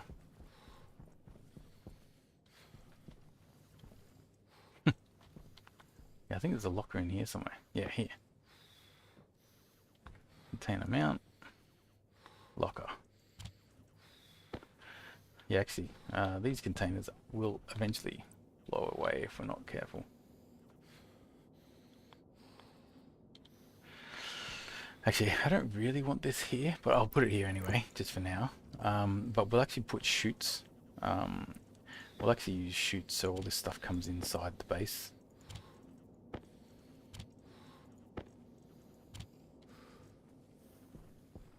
Because this is just meant to be like this, the outdoor working area. Still not at temperature. Actually, it might...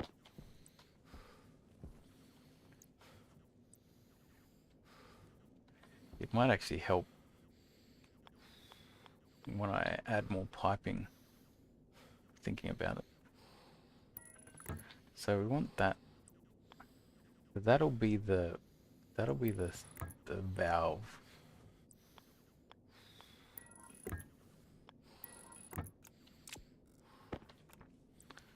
So what we're setting up here is we need to be able to control the pressure. So for the first iteration, we're just going to have a valve right here that we can open manually. Health low.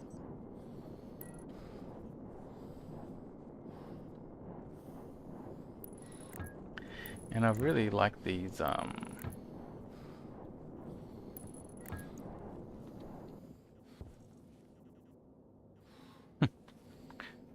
5.9. So we'll get a valve. Hunger caution. Yes, yes, I know. I know. Okay, container mount. We used to have all this stuff inside before the storm, basically. Yeah, so I used to use the valve passive vent. The problem is when you have a lot of pressure in the furnace and you open it, like bad things can happen, and so basically I've had enough of those bad things happen that it's like I actually vent it now into space because of that reason.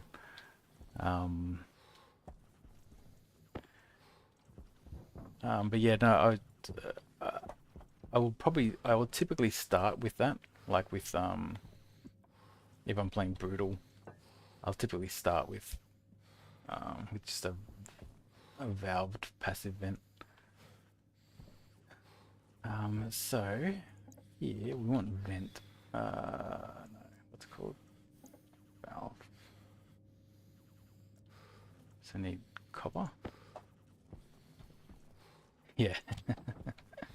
So if you try so where I had the issue was on like Vulcan.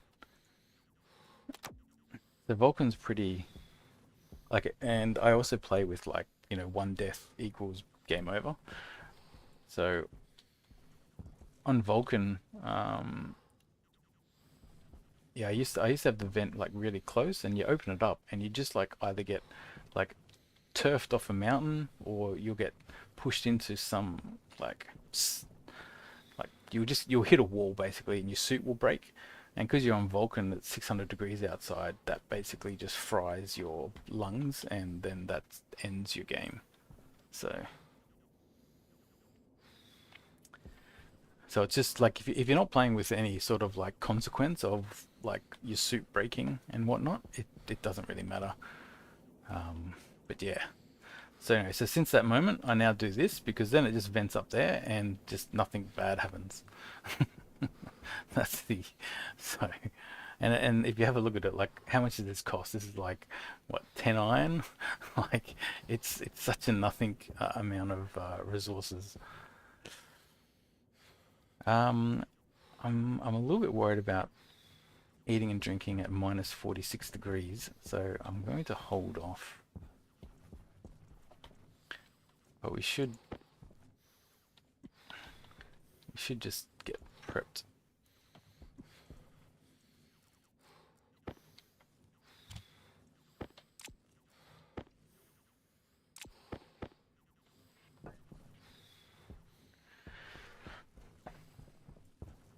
Right, did I get the valve? But can you just make the end of your pipe quite a lot away from your base? Yeah. Yeah, you also have to be careful on Vulcan with the... Oh, that's the other thing on Vulcan is that sometimes you vent a bit early when you forget that you've just put like silver in there and there's like a ton of oxygen still in the furnace. And then when you open it up, everything just starts igniting. And so again, it's another one that's just, yeah, another lesson learnt.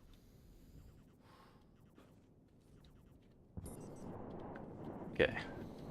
So I'll put this on the top. Okay, we're getting into daytime again.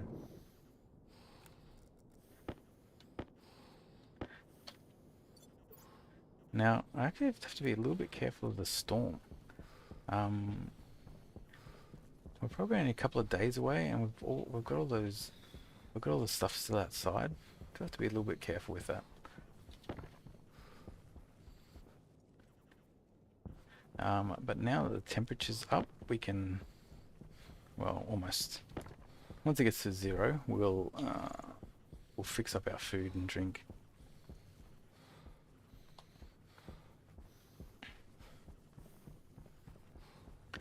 So what are we missing now? We didn't quite get solder done. Yeah. Except I've found that the first storm seems to more often than not be the solar storm. However, I'm not going to assume that. But there was a period of time where I sat there and said whether the other storm was even there. Also, recently on new multiplayer save, we had a huge lag followed by a server crash. Oh, on first storm, right. Yeah. Because on multiplayer, like, everyone gets their own landing shuttle or whatever. So, yeah, I could imagine there being a lot of, a lot of stuff that needs to be synced. Okay, that's iron. We don't need anything specifically, but I might just fill up a batch of iron. The one planet I haven't done Venus on brutal.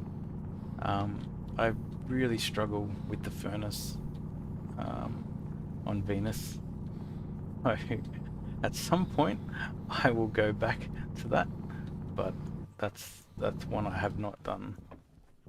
It's just too rough. It's like you're under pressure the entire time. So, oh, temperature is probably good to Pressure critical. quickly drink. Oxygen critical. Stop halfway. Recover a little bit. Pressure critical. Oxygen critical. Okay, water's done. Pressure critical. Eat, Oxygen eat, eat, critical. eat, eat.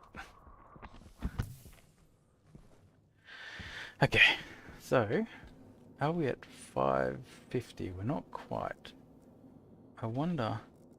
I'm a bit worried that. I think we go split half, split half. Let's see what happens if I put 13 in here. So obviously it's not going to work, but I want to see how much it cools it down.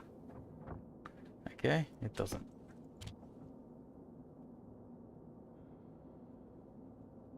It's cooling it down a little bit. It's cooling it down enough, I should say.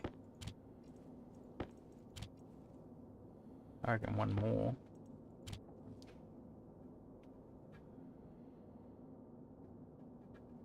So we need to get to 550.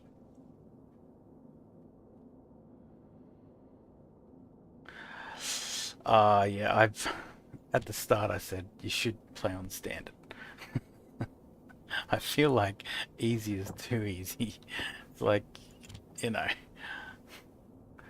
like you don't even have to open your helmet to eat. It's like, you know, you're not really a spaceman.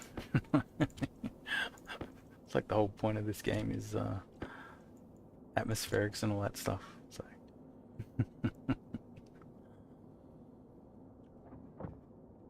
So yeah, hopefully play on standard is what I would recommend, even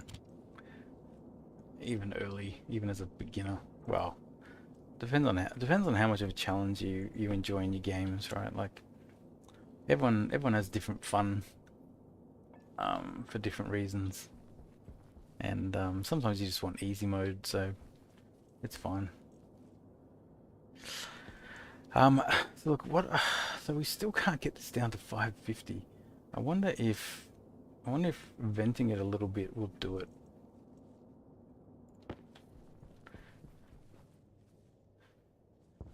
Yeah, creative mode is good for like doing tutorials. That's what I use it for. Um, okay, let's get a valve.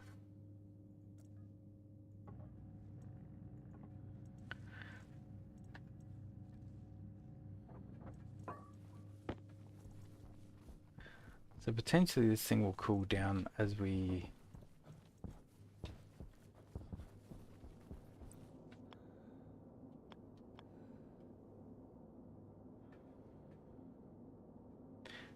this should probably be a one-way valve.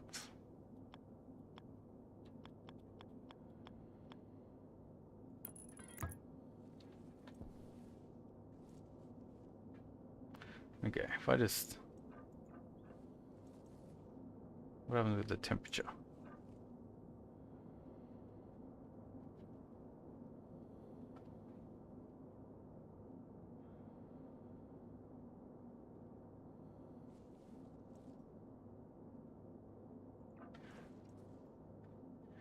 It would probably cool down if I didn't have a one-way valve.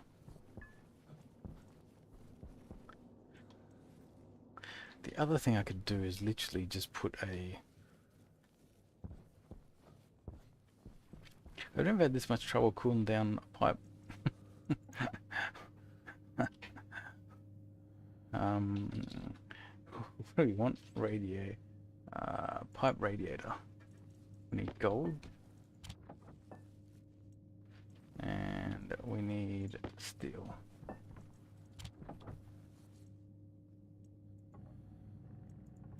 Again, over here, we need chutes.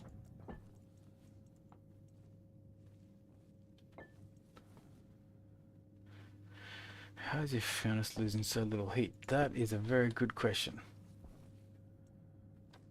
Alright, let's actually do a bit of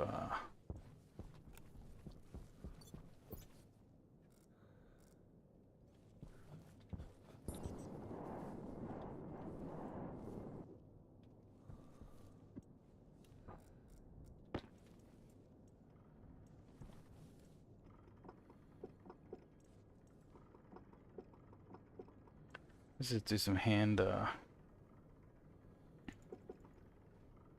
solar.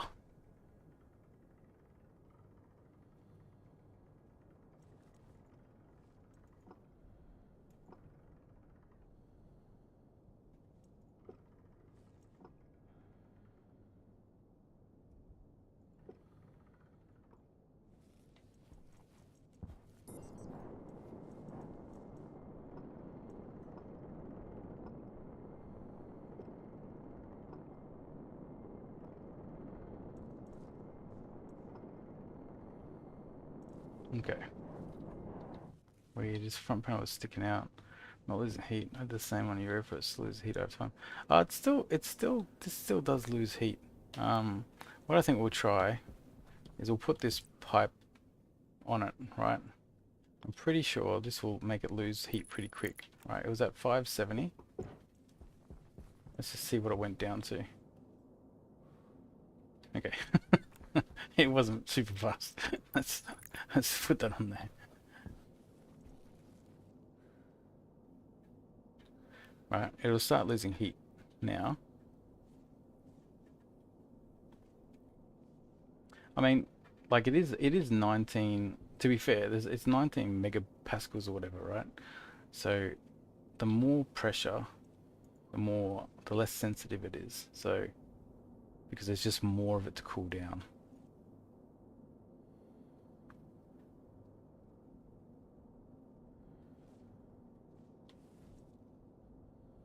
So cool, one clone of sub, I guess.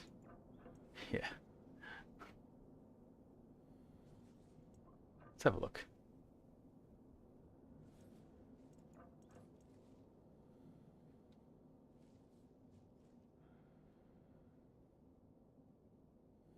I think what radiative radius.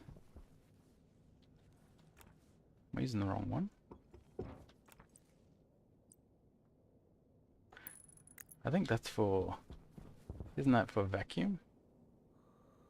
I think that one's for vacuum.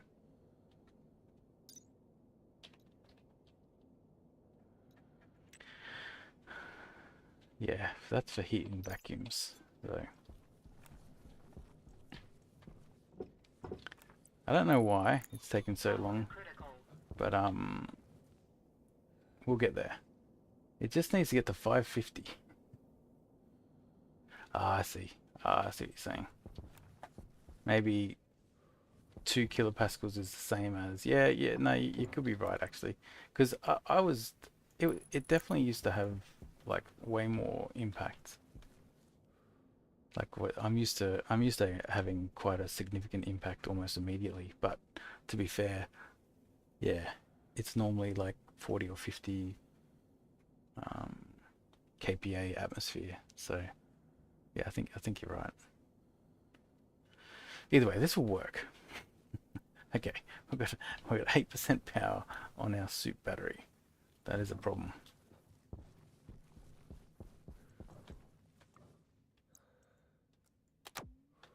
Okay, we're now at 60%.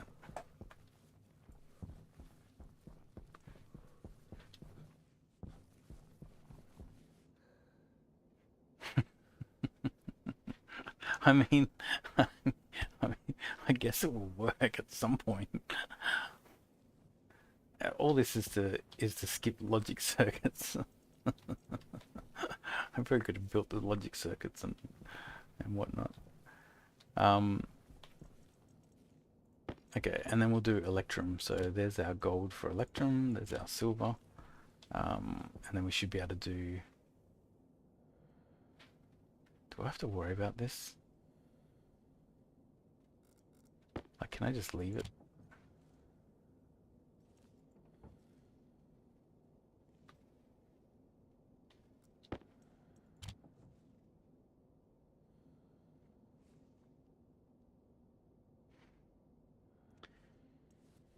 Okay. Yes. I've already put all these in. I'm pretty like I think actually because there's no volatiles, probably silver would cool it down.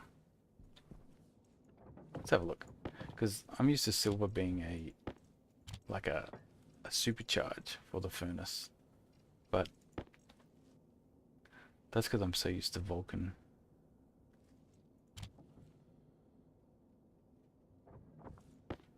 Yes, the silver's taken it down as well. Yeah. Hey, we're down to 550. We're down to 550. Okay. Go, go, go. Solder is coming. Yeah, I'm so used to like silver being a massive like injector.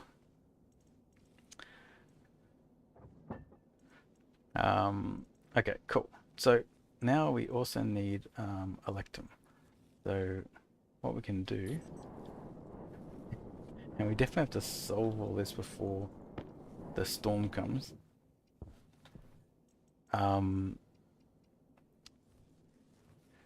So let's actually, just to make sure we don't forget, let's just put this to 270.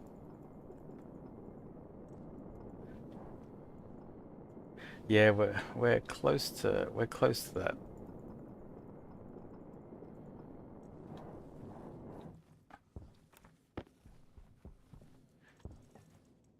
All right, let's just.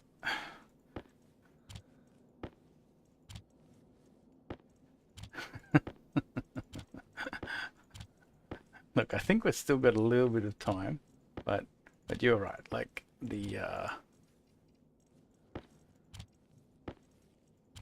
been a while since I've played. I don't know exactly which day it's going to hit us.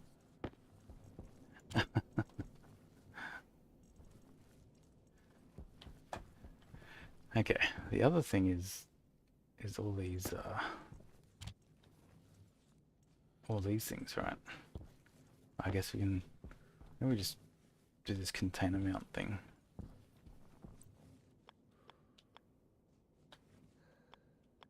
I don't know which way these things face.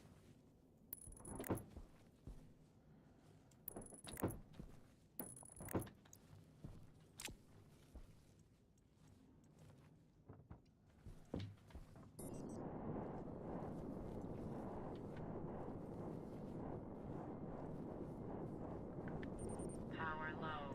Yeah, we do get to weather station eventually.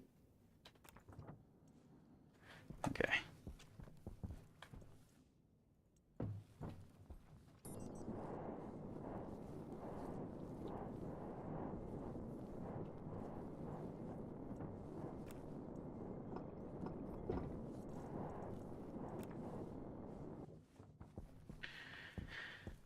Alright, we better put these inside.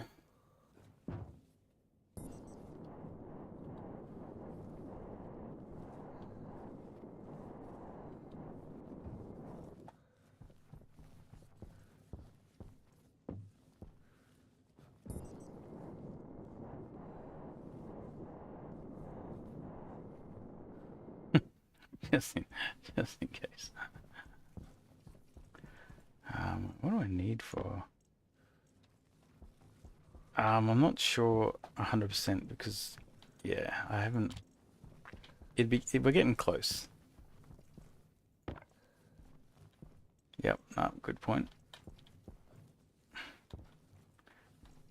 Okay, so I can fit one more. You get a data list now. I don't think it's. I'm not sure if it's day 4, is it? I think it's a bit later than that.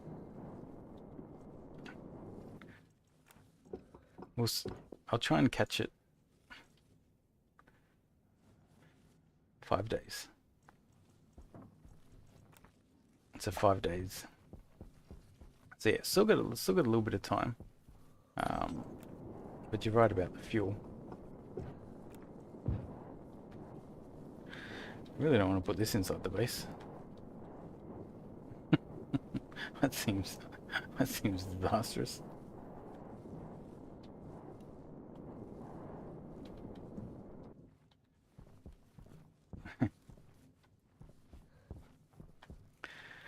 Yeah, funnily enough, I actually don't use fuel too much.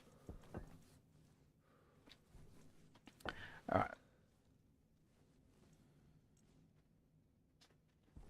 Actually, you know what? We should. Ah, yeah. Maybe there is a mount in here somewhere. Yeah, this thing. All right. Let's just put the fuel over here.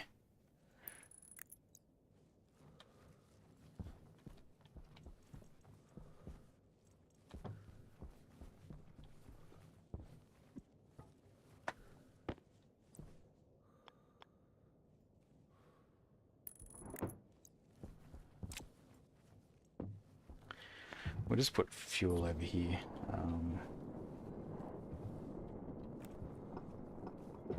Don't really, don't really need it. Or at least it's a long while before I actually need fuel.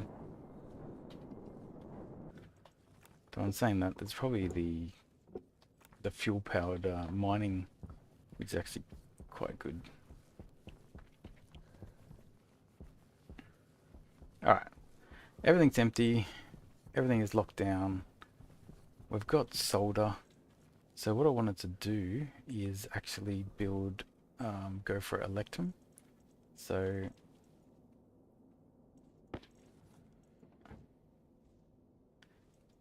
we need 1 silver. Yeah, no, I'm the same. So we do a round of like the basic ingots, and if you get 100 of each of those, that gets you the the neutral belts, and whatnot. Okay, so we need this to be hotter. Hotter and less pressure. Alright.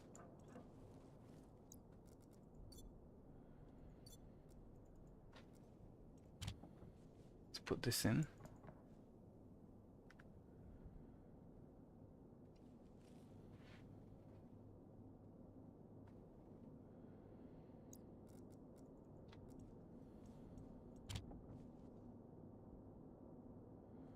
Okay. So what you can do... Okay, so we just... I normally just dismantle boxes. Shelves are so much better for keeping items. It's a bit low temper. No, I think it's low pressure and no temperature. If I'm not mistaken. Yeah, you can go up to 100 kk, but it's just got to do within under 2.4. Don't forget you still have a radiator on a pipe. Yeah, good point. That is a good point. Let me just close that. That's a super easy thing to forget. That is super easy. Alright. I've often thought of just having like a... because you can sort of set up an electrum furnace fairly easy with logic. Like maybe you set up one just for electrum and solder.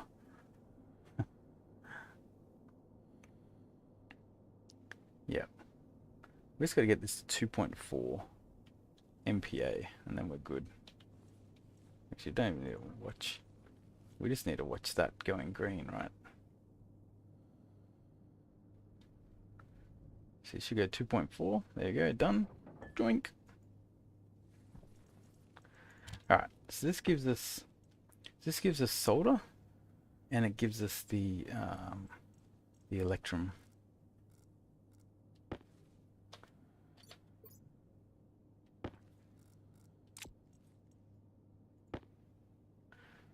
Alright. And then we'll go and build like the chute so it goes into there.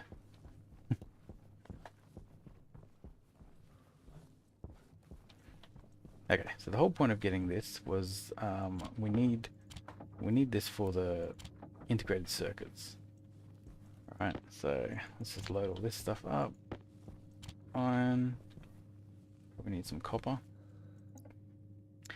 So for housing, we need copper, steel, solder.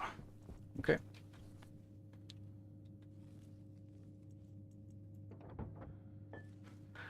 Yeah. I've I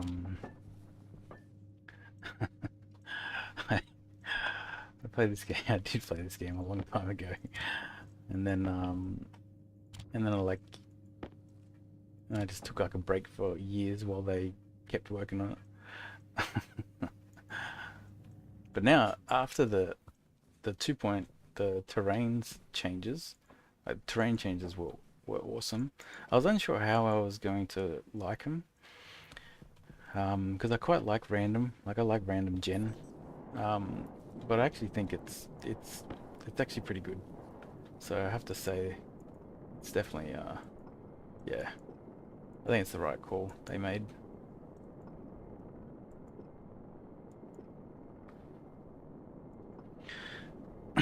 Oh, sorry. Yeah, I could be yeah, not always talking loud.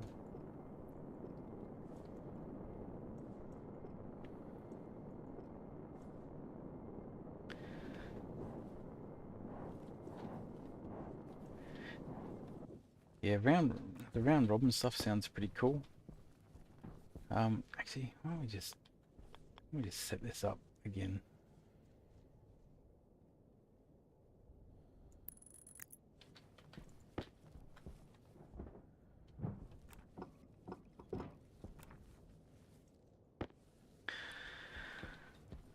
Yeah, let's just...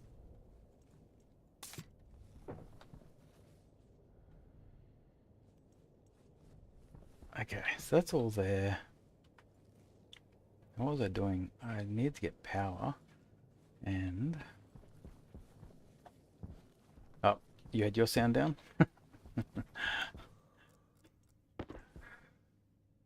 Alright, I'm gonna actually cut off the power to the doors so they don't, like, draw power.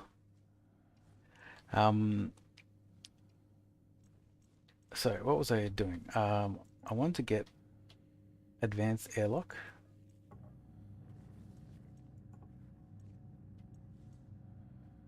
But what I really wanted was the IC housing. So we'll build IC housing.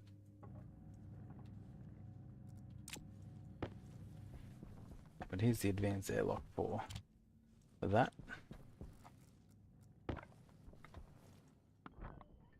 So you can get the airlock cranking now, but we haven't solved our power problem, right? Like our power is the biggest problem right now.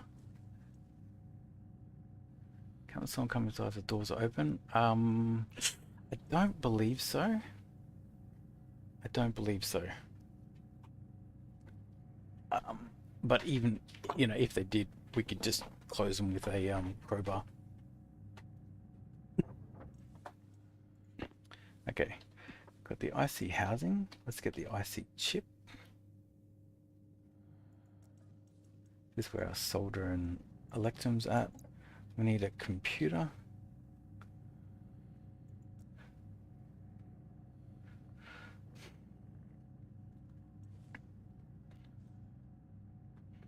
Yeah, I'm pretty sure the door, like the door itself, sort of stops the storm, even if it's open. Or at least things inside are not damaged by it, so. And yeah, I would, like, we should have, once we automate our solar panels, so that we've got, like, you know, tons of power, yeah, we'll be laughing.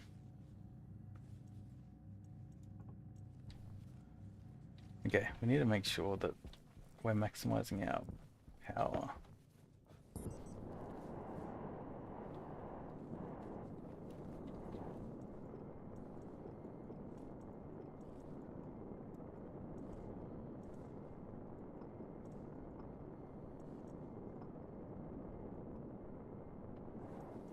I think I'm just going to turn the fuel generator on. I think I'm just going to get some cables, throw the fuel generator on.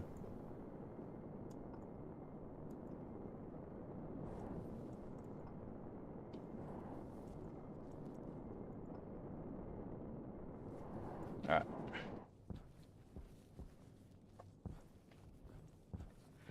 And to do that, we just need some cables.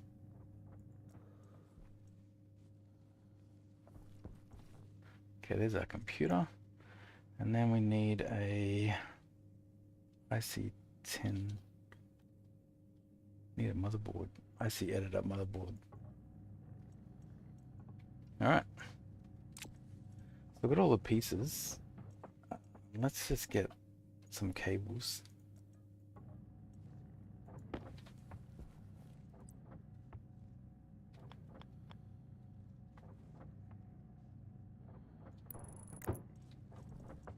So this will be the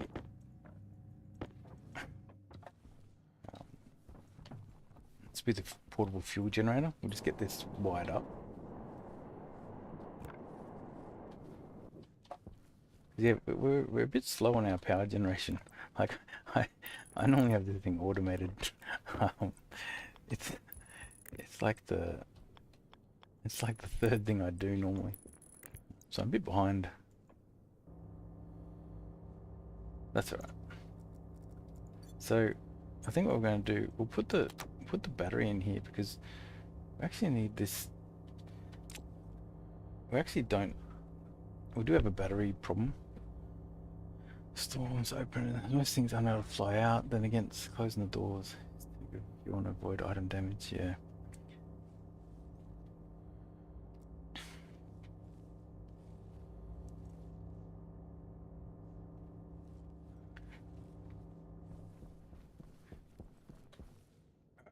so I've got, yeah. Okay, I'm just gonna let that go. And we can turn on this. Okay.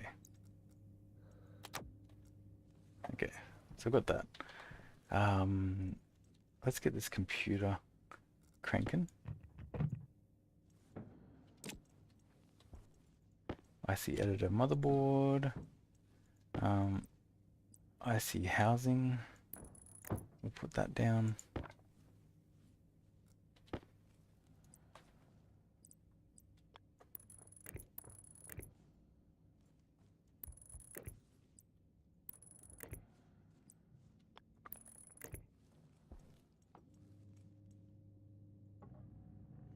Yeah, I just need more cables.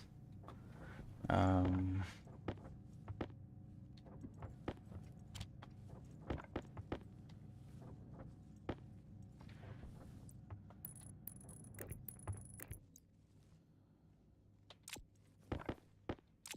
okay. So I've got this. So yeah, so let's do this. So we will import. Whoops. Edit library. So I have guide solar tracking. I think this one.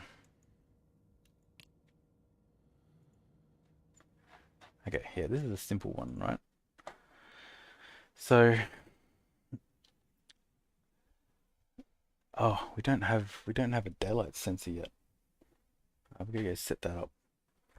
So typically, if you want to do solar tracking using logic, right?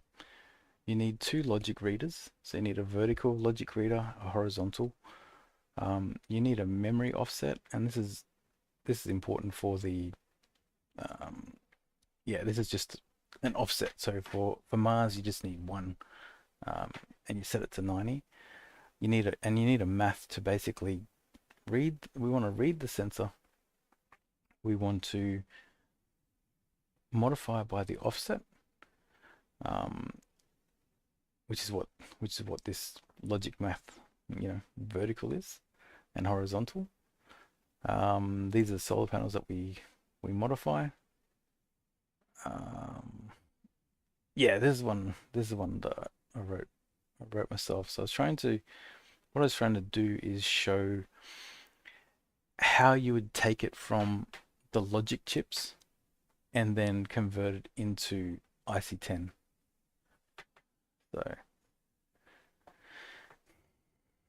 So like these, I typically have to build these physical chips.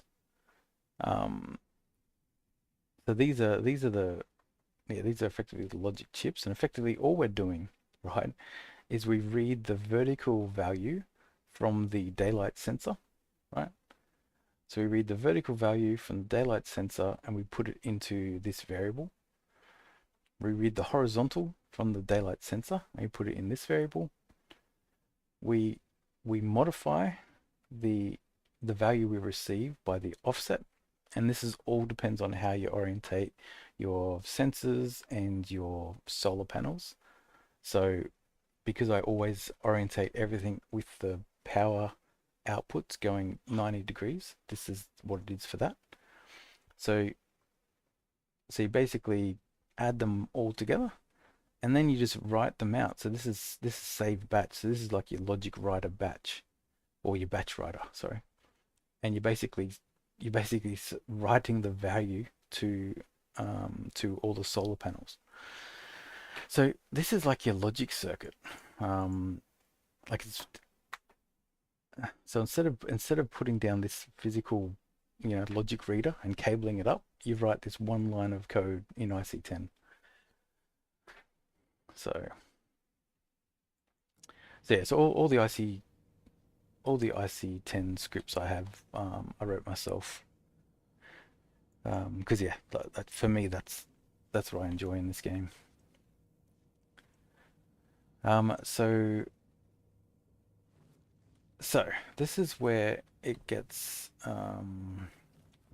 a little bit tricky. So this now has the right. So we need a sensor. What we learned from all that is we don't have a daylight sensor.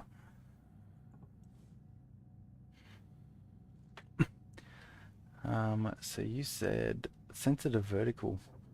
Yeah, interesting. I've never mucked around with changing the sensor mode.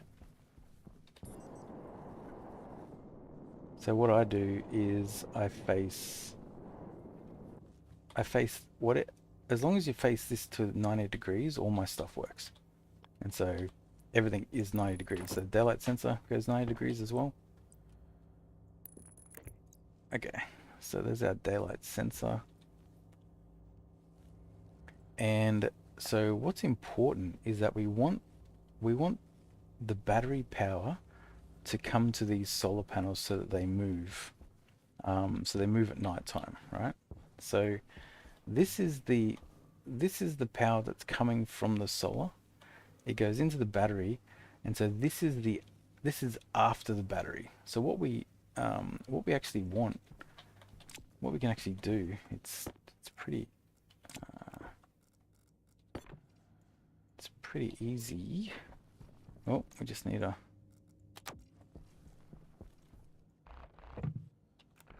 Right, so what we can do is, actually we could even do it here, could we?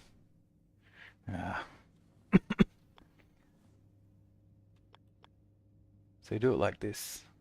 Daylight sensor according to your solar panels. So horizontal does not really need any fix. I just find that if I put everything 90 degrees, all my stuff works. That's the sole. Yeah, that's the sole thing. So we can actually separate the solar panel network by using this IC10 circuit. So we put the data on the side. Wait. Is this right? If I put the data on that side, yeah, this will work because this has the power to tell the solar panels to move, yeah. Right? So we put the data on this side so that we can hook it up to our battery stuff. Let's take some cables.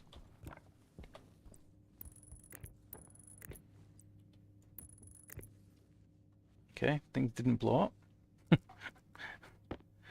We put the IC10 circuit in there. We turn it on once and turn it off because this will just tell you what you need. So we need to find the sensor. So that's the daylight sensor. And I think that's all we need. It has power if you do not drain the battery. Yeah. I think that's draining because of this, right? Yeah, that portable generator just doesn't like. Right, I mean, the computer takes a lot of power. I think that's very much. So anyway, we do have this portable generator that's pumping out there. And in actual fact, we should. Actually, so let's have a look. So everything's actually set up, right? So these are facing the wrong direction. And what we should just be able to do is just turn this thing on. And then everything should just start working now. Right? So they all start facing towards the sun. All right. That's all solved. So what you can do is just have this IC10 circuit where you have the power on one side, data on the other. And this will keep your, like, all this side here is all solar panel, both power and data. And as long as you don't cross this cable here, like the output of this battery to this side over here, everything's fine. And so this is typically how I set up the yeah, this is typically how I set up my base, and then we can add a couple more batteries along here. All right, so power is automated. what we could do is just get more, right? So the good thing about once you have this set up is you can just build more, and they just and your generation just increases. Your power generation just increases. So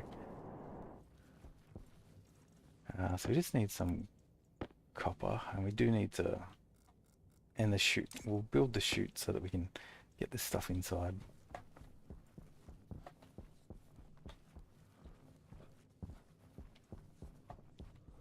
Alright, so we'll just put this in here. Build some solar panels. Yeah, that portable generator, I mean, doesn't seem to do heaps. Doesn't seem to generate a heap of power.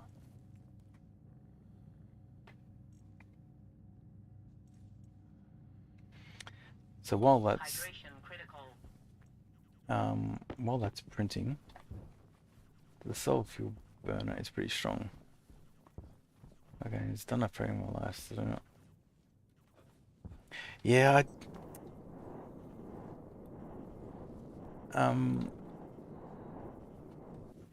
for me it's like it's really hard to do some of the advanced stuff without IC10. So yeah, the solar fuel generator is what you'd call overkill. Like I did also resist IC10 until I wrote that solar tracking script, and then I realized that I no longer have to, because when I'm playing on brutal, on like Vulkan, you got to get like everything set up quickly, and you ended up having to put all these cables on the roof. Like you'd print out like 50 cables just to do the solar tracking, and by the time I do all that, I could actually just get like IC10 set up, and then you've got this, right? This is all the cabling for the for solar tracking. Like it's so much nicer than having what 8 chips on the roof, like. So yeah, that's what drove me to it. And then when I wanted to do more advanced stuff like my fuel mixing stuff, and with the, what do you call it, modular console, which is the one mod that I run. Like once you start playing around with modular console, it's just friggin' amazing.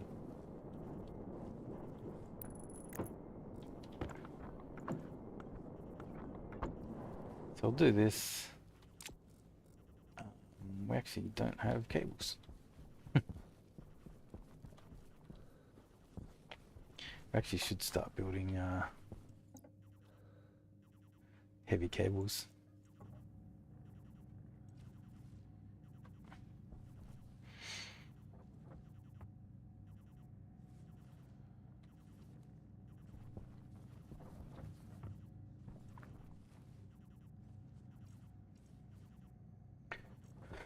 Alright, so there's that.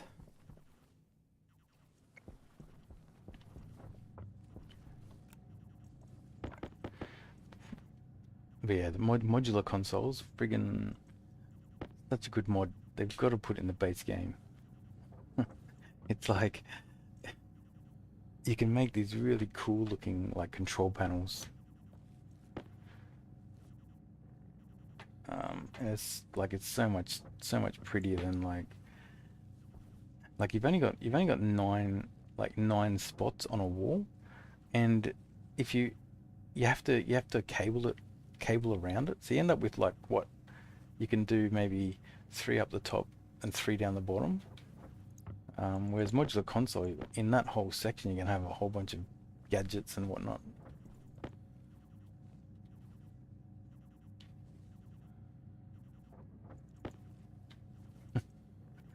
I definitely understand the people who, yeah, don't want to be doing programming in their games for sure. I try not. I don't jump to it, but Um, yeah. It's definitely awesome. So um, now this is obviously not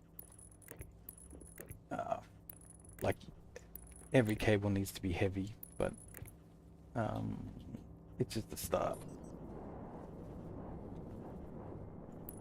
It'll be a little bit of time before we have to worry about um, heavy cables.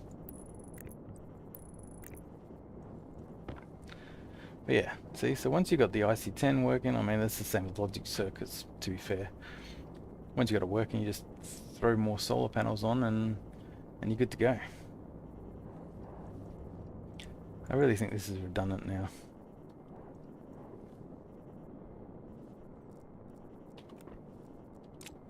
So we'll take the battery.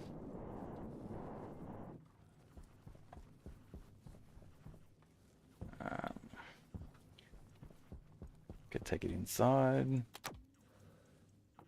Should be able to turn this on now.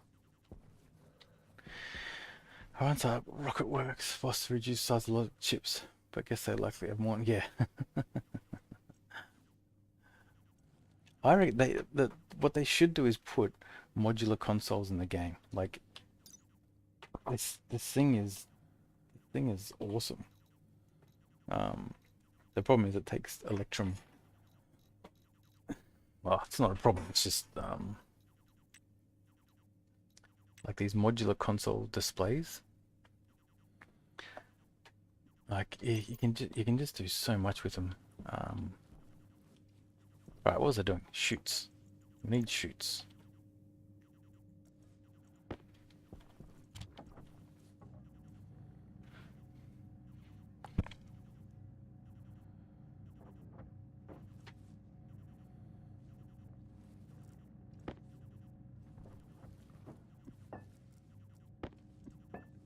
Okay, what do I have to do? I have to eat and drink as well.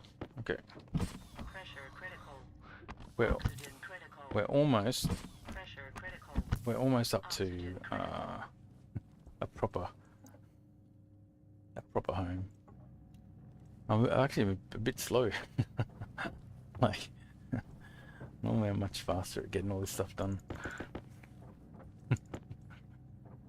But like I think that's the whole point, right? Is that you don't have to. You got plenty of resources at the start in standard, so the tells must fit what they to print a single cardboard box.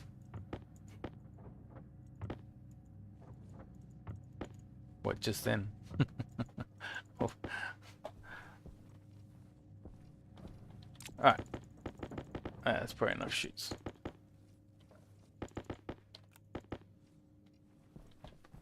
Okay, so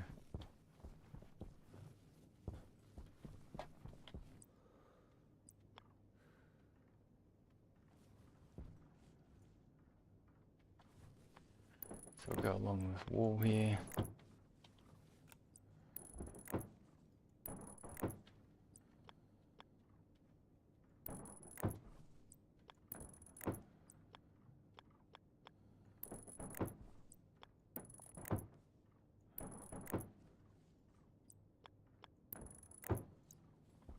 Okay, here we go.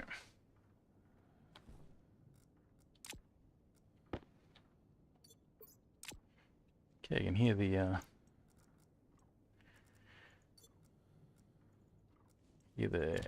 solar panels in the background just doing their thing.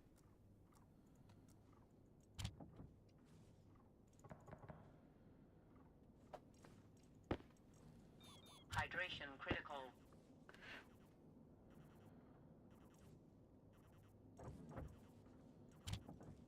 Okay, we've got the stuff going inside now, which is good.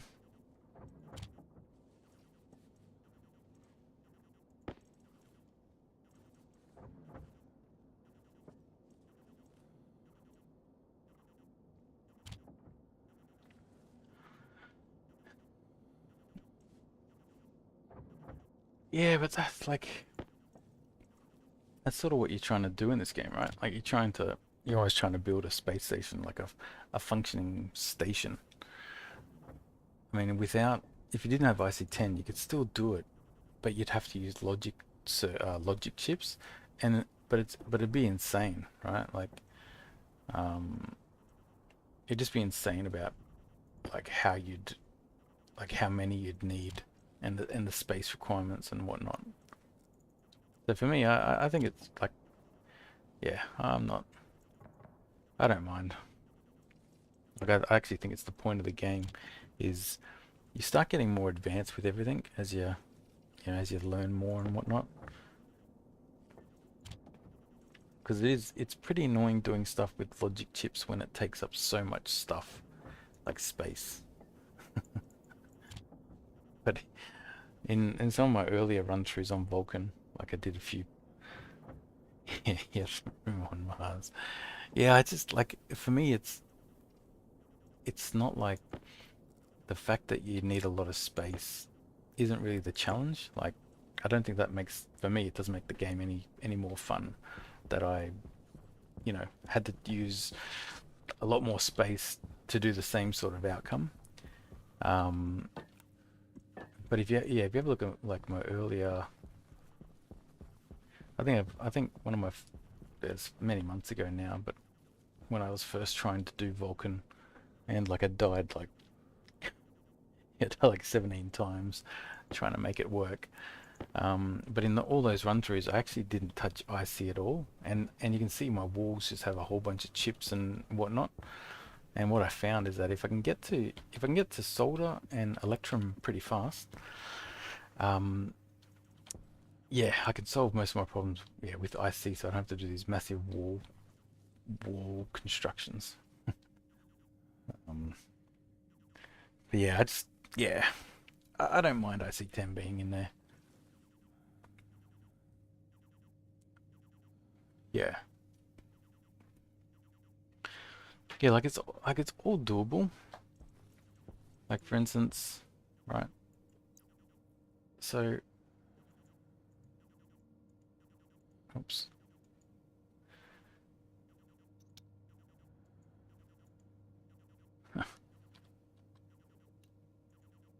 Hunger caution. Can't see which.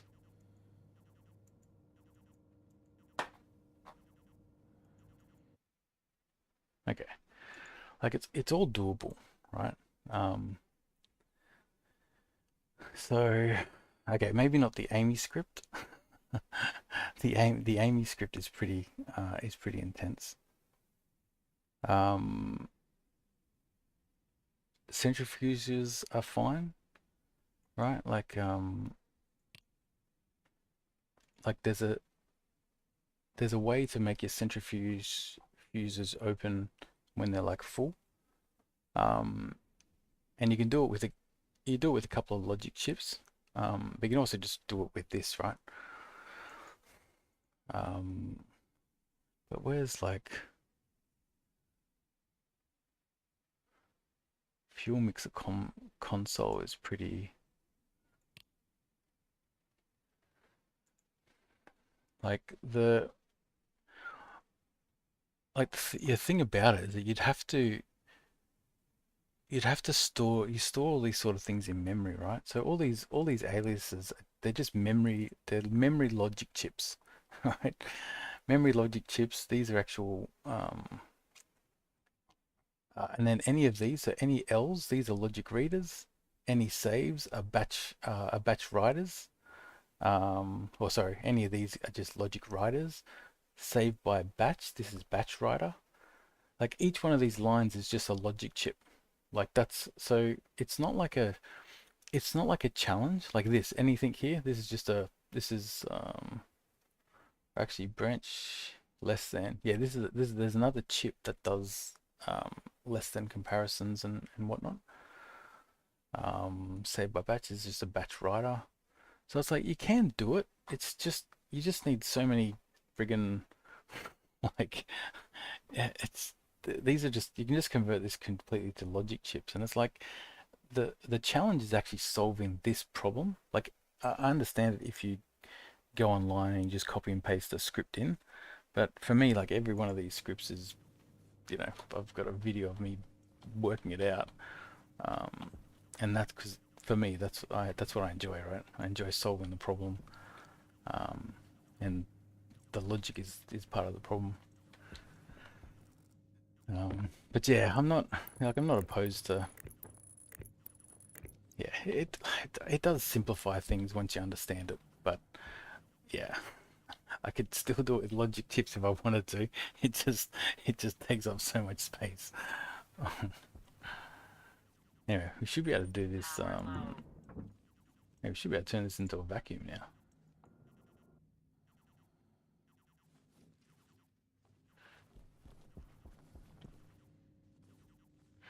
Do I want a vacuum? This doesn't have to be a thing. Is that you need optimized chips with scripts you have little no need for optimizations. I don't think there's a difference really. Depends on what you mean by optimize. If you mean optimize, you mean in terms of physically laying them out, I could understand it. But the scripts and the logic chips have the same, like it's the same logic. It's just instead of writing a line of code, you put a physical thingo down, a chip.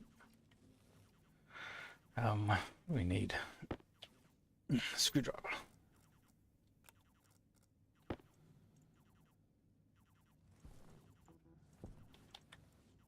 Oh, we need labeler.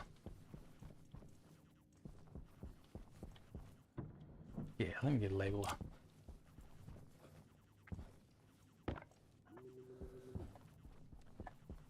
Okay, so we call this the base ext door. This is the base ext vent. This is the base gas sensor. This is the base int vent. And this is the base int door. Yeah. Now all good. We all have different, like that's the thing about games, right? Is it's up to you what makes games fun. Like, everyone has their own yeah. You get to choose what's fun. I think there's times when I'll muck around in like creative mode, and there's times when I want a more serious challenge. Just depends on how I'm feeling. All right, so for the advanced airlock, I set it to 0, 0. Like, I know people have their own ways. For me, 0, 0 just works, and it's just fast. And I know there's ways to do like, yeah, there's ways to make it faster, but I like 0, 0 because it's just fast.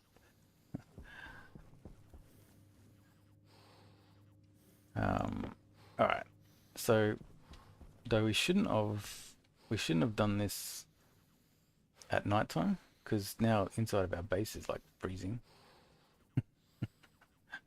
that was probably a mistake.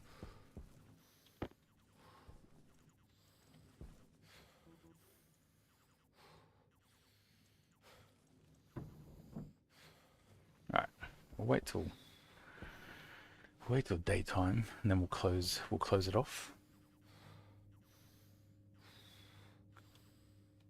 Yeah, it's because the vents work fast in one direction and not fast in the other. And I think you meant to just put more. You meant to have like an extension pipe or something.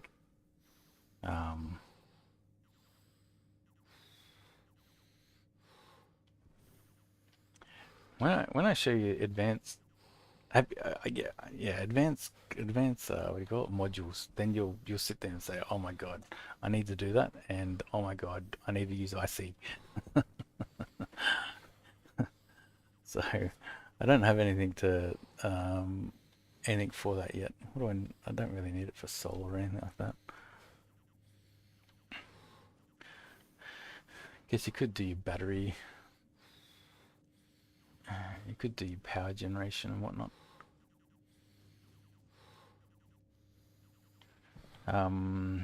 Cool. Anyway, so what do I need to do? I need to do. So now we're starting to think about food.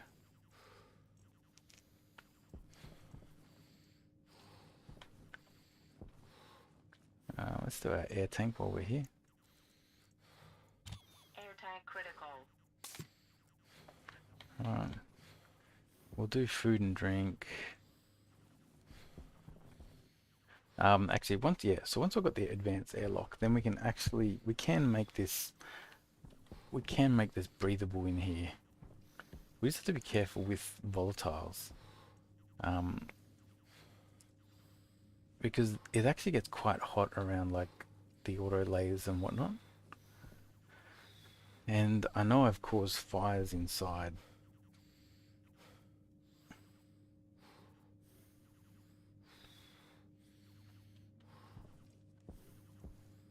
Yeah, that's good idea. Like you, um,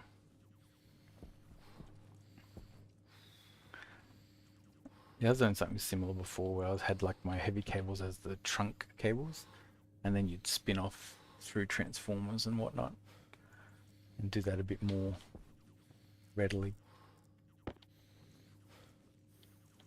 Alright. I think I'm just going to build one more battery.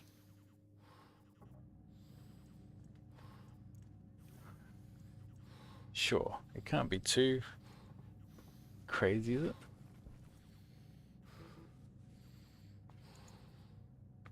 Right, let me work it out.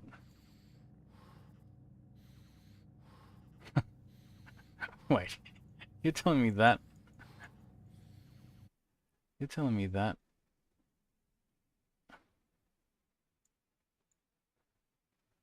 What?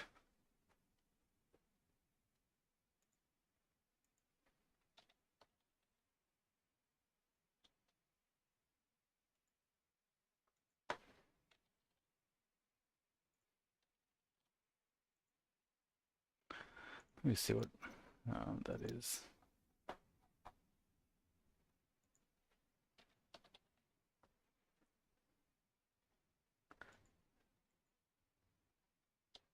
Is that crossed out? Okay, I guess it's saying it's deprecated. Using the provided device, attempts to write the provided value to the stack at the provided address. Yeah, see, I haven't mucked around with like the other than which is even broken.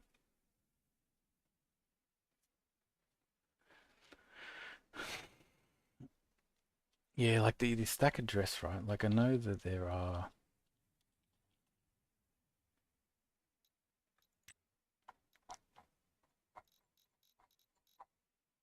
Yeah, this stuff here. I have not used this. I've not used anything in here. I stick to this. This is I only use the logic stuff. I don't use any of this stuff.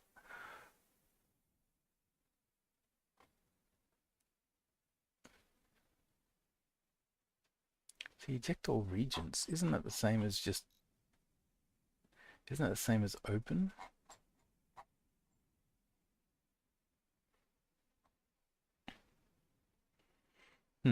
Interesting.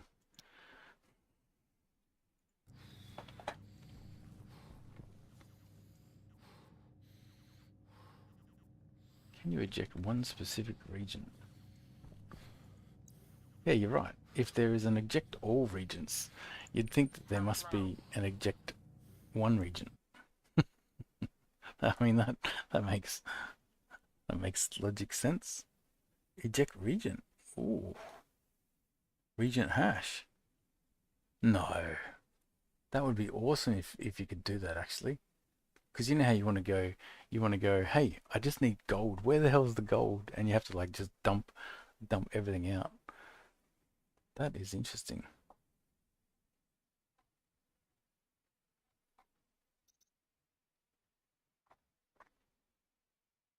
See, how do you write to this internal memory? That's what I don't.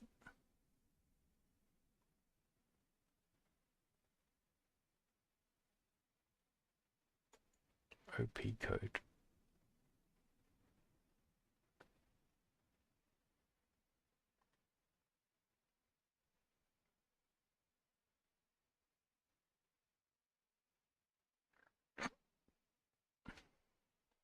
See, like this is, yeah, this is, yeah, so you're right. So this is not really the instruction. You write 4 to here. Yeah. Yeah, exactly. I have the same thing. Secretera, like. All right. Anyway, we can get stuck in IC all day. Um.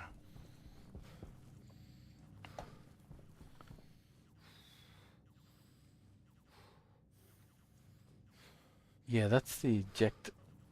That was the eject regions.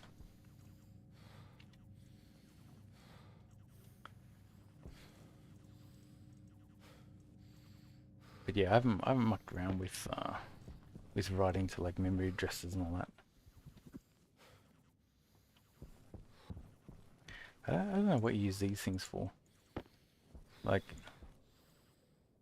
I get that you can light a flare, but it doesn't last. I don't think it lasts long enough. Like if you were to light this flare when it started at night time and then you went off and mined, it would be out by the time you come back. So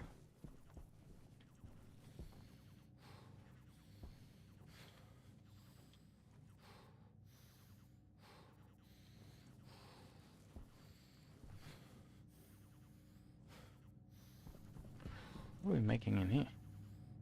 Battery.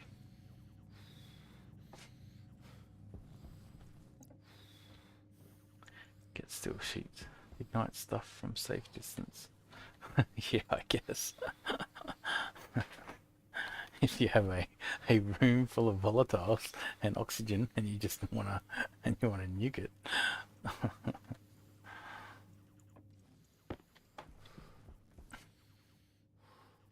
Alright. So we do it from left to right because of the fact that, yeah, see, you have to eject everything. Once I work out that script though.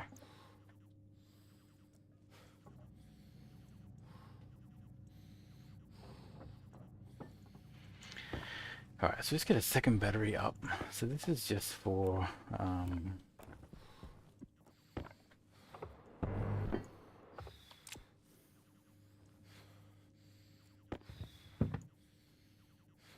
yeah, button on the front, yeah.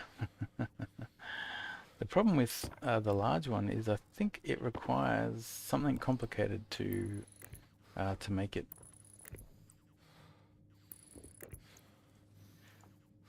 So for me, I just work from that side to this side.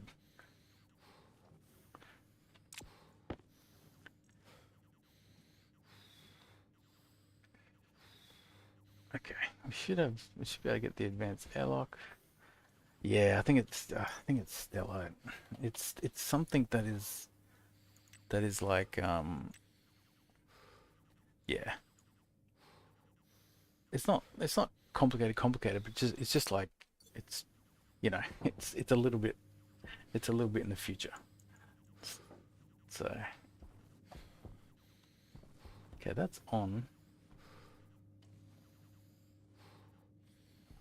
Okay. So wait for this to warm up a bit. And then we will well, let's fix our food so we're not like dying. Temperature critical. Pressure critical. Oxygen critical. That's why I found perfect place for my batteries. I put them on top of my building when the light shows. Yeah, That's good. Temperature low. Pressure critical. Temperature critical. Oxygen critical. Temperature low.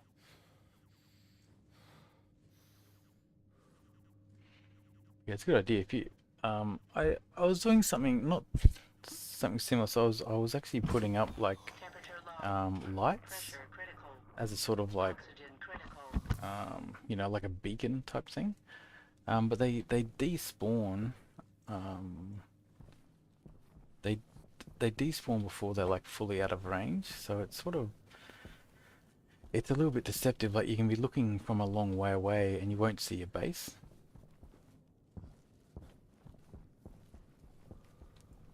Wait. So what's the?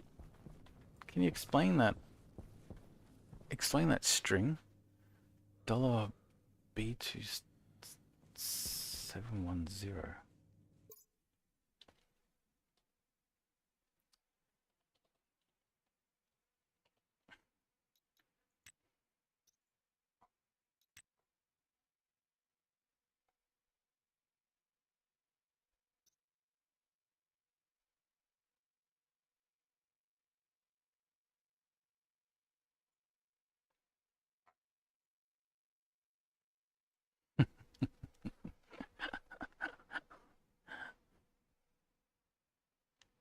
Region hash.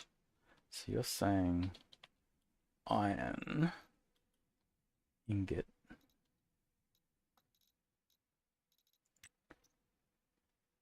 The hash is like negative this. How the? Oh, and hex. Jesus.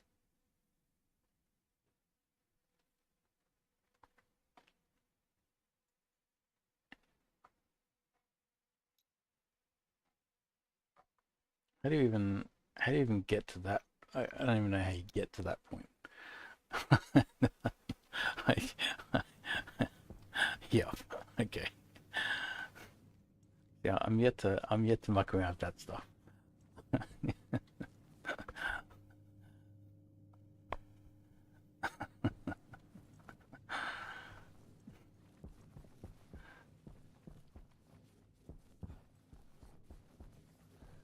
Alright.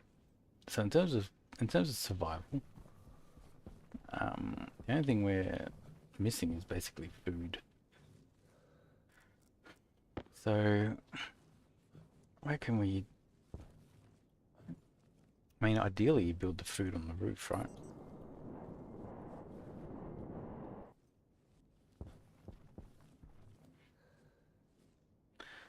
Of course, I always run into this problem where it's like you start off with a compact base and then it's like, okay, now I want to, you know, build food and put it on the roof. It's like, you can't. So I guess we'll go here.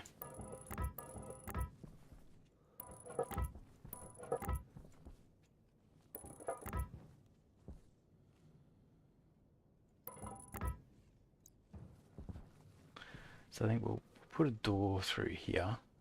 We'll make this a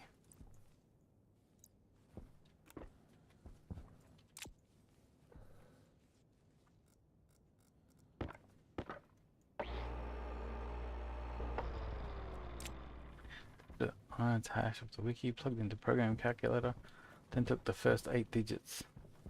Since all Stationeers hashes are 32 bits. Yep. Yeah, that's good. I would, I wouldn't mind trying it.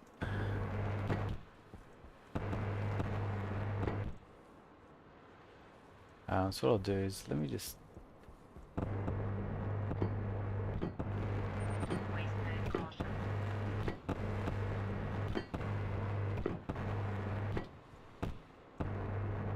Actually, we don't need to save the waste tank because we're on Mars. Like we've got carbon dioxide for days.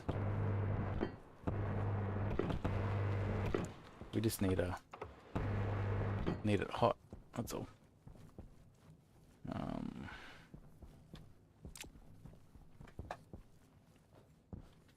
Alright, we can also put in the advanced airlock again. Okay. Gas sensor, exterior, exterior vent, interior vent, exterior door, interior door.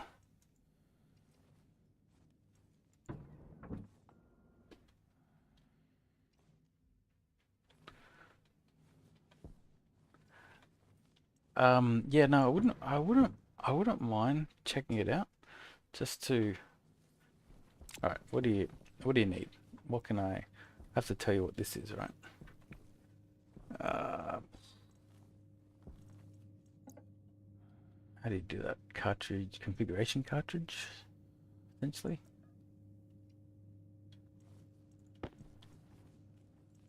Iron, gold, copper. All right, where's our cartridge in here?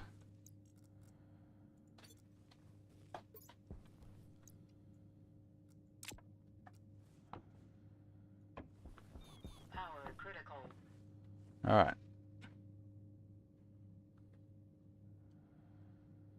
That is the, I guess it's $EA5 is the reference ID.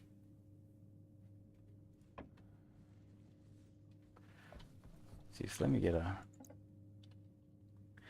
housing.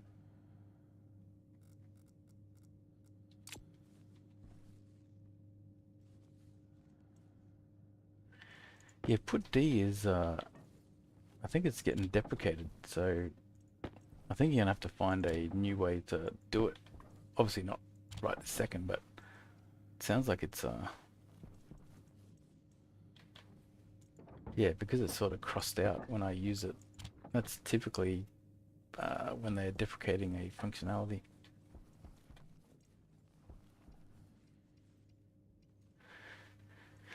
Let me just get oh.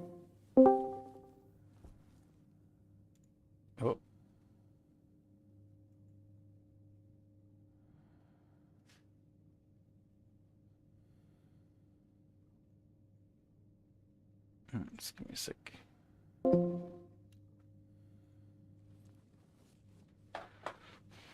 right. Yeah, like for instance, this. Don't quote me on it, but normally, you know, in programming world, when you type in the function and it puts a thing through it, that typically means it's on the deprecation list. So, so whether it, you know, whether it's going to stop working or whatever.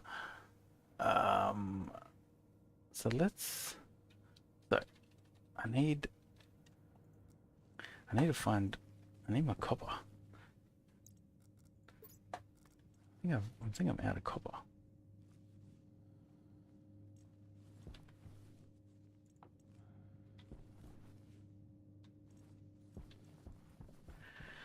Yeah, I think I'm out of copper.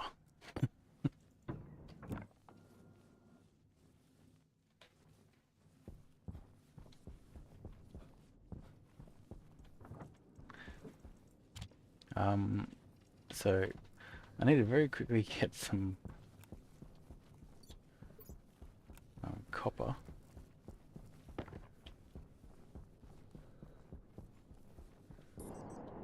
And no doubt this is like storm time as well. So let's take a bearing. So the base is going to be at like 270 if we go 90. Alright, so hopefully somewhere over, oh, power as well. Jesus.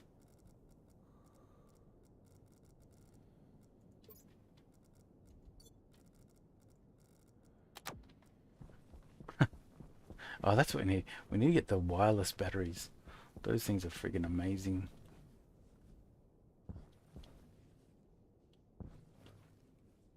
Okay, 270 is home. 270 is home. Okay, you can sort of see it anyway. Don't have a copper.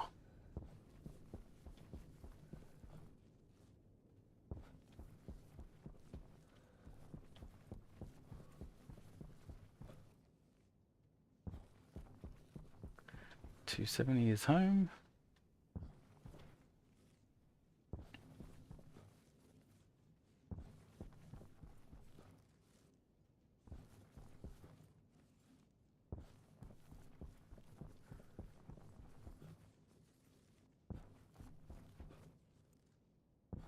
Damn it. There's actually one where I died in one of my runs, is that I was out like mining, like up a hill, and I jumped in the air, and then the storm started, and I just got thrown, like I just got thrown to Egypt, and that was the end of that run. It's like, yeah, just pressing spacebar at the wrong time.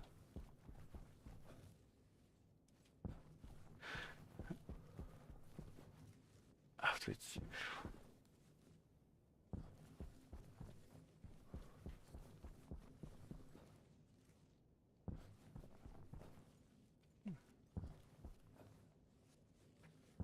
wait, I am 270.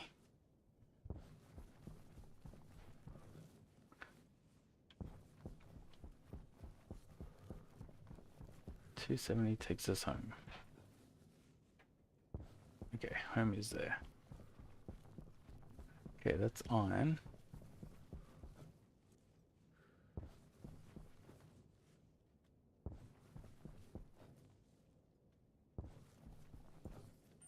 Power low. That's one thing I like about Vulcan. There is just resources everywhere.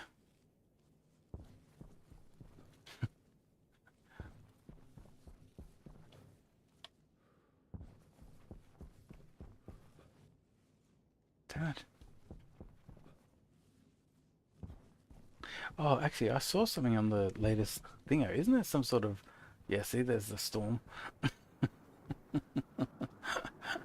Okay. Oh, you know what? We don't have stairs to get in. We don't have stairs to get in.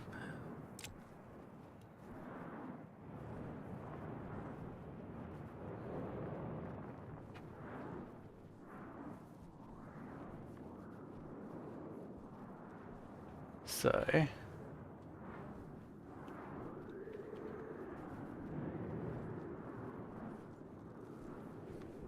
Okay.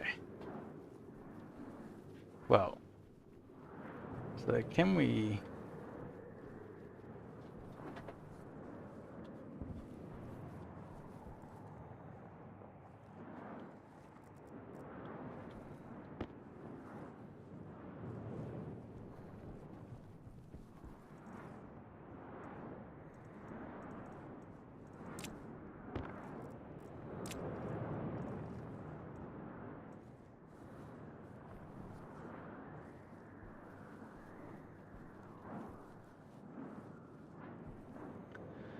So do I? I think I might have to just go through this wall.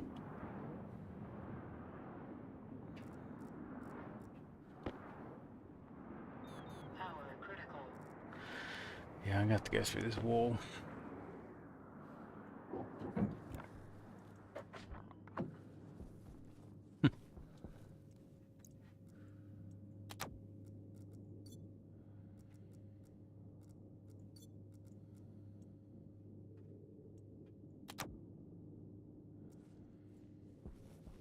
Yeah, no, it's definitely,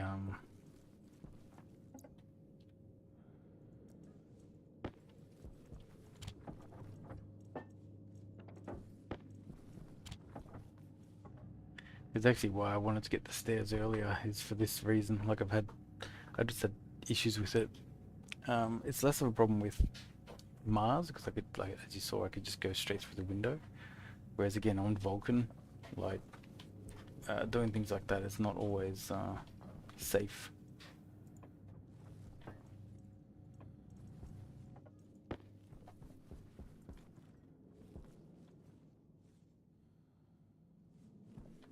The advanced airlock is good, right?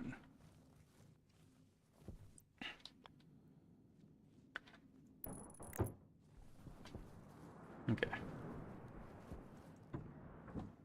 we can get back into our base now. Oh yeah, the wind turbines. Yeah, good point. Actually, it might have broken. It is possible we've gone like we've overpowered.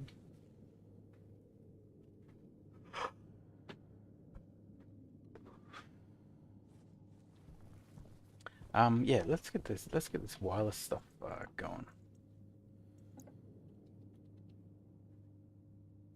Oh, we need copper. we just we need copper. It's basically the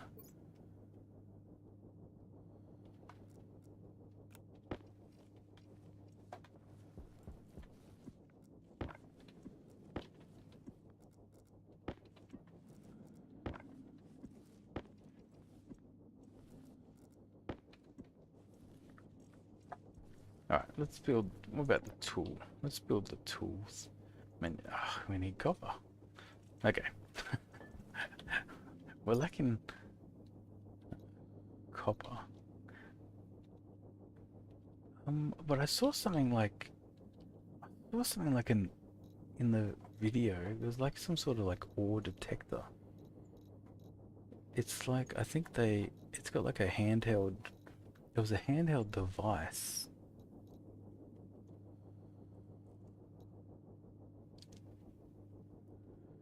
Cartridge ore scanner.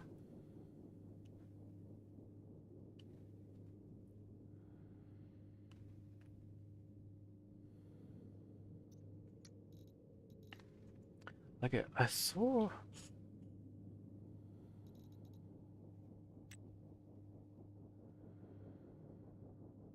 But do we need? But for this, do we need to have that? Like, there's something you have to put on the ground. Like, is there a thing you have to put on the ground and then you use the tablet to,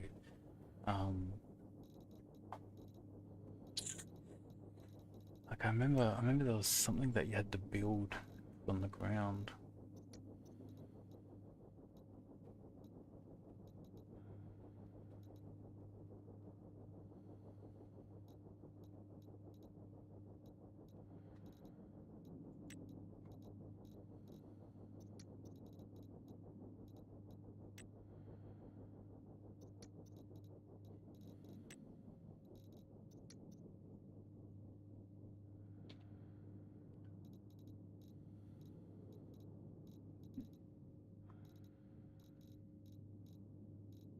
Yeah, I saw in the latest video, there was like it's like a handheld device. It's possible it's on the beta branch or something, where you put in what resource you want, and it'll like it beeps as you get closer.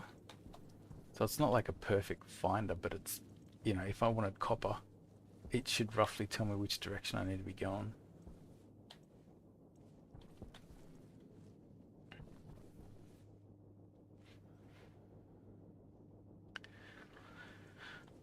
I mean, yeah, we just need copper. So we're gonna actually we'll do that. We'll do that. I don't think it's that. Like it's a new handheld device. It's like it's like a brand new device. It's possible it's like beta branch.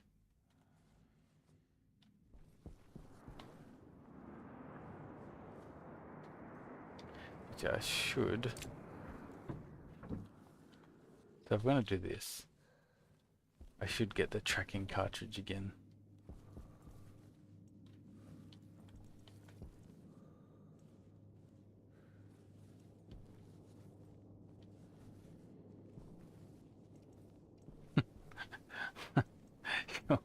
Surely road flares come with like pollutants or something.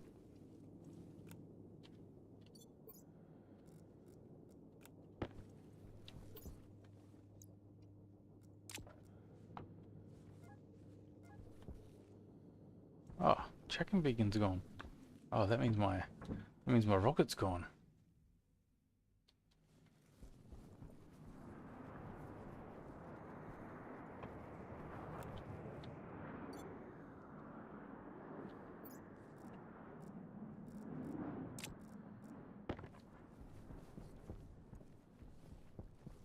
Okay.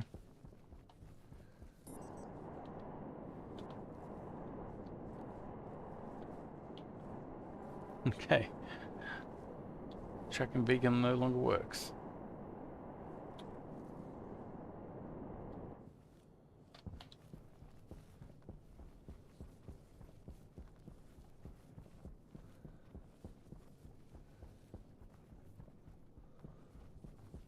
Yeah, the base is at 155-ish. That looks like copper.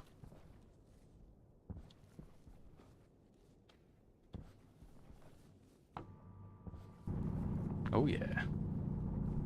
Alright. Now we can go back and get this region ejection thing.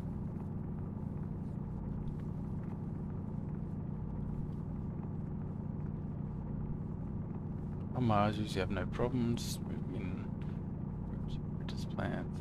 Yeah.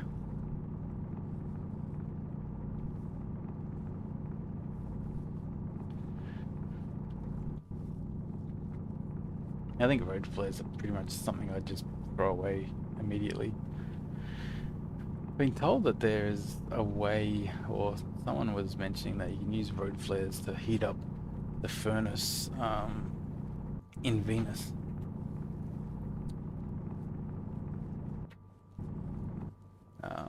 But yeah, Venus I have not. Venus is hard. Venus is a different level of hard compared to Vulcan. Like, it should have its own category.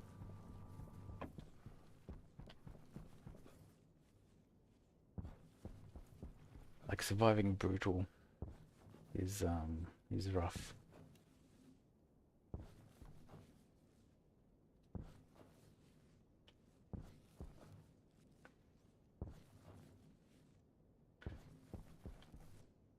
Yeah, it's something about you can use it to generate steel if you can get if you can get it hot enough. I couldn't get it to work, but I have a feeling I was doing it wrong. Maybe meant to be in like an enclosed room or something. I'm not sure.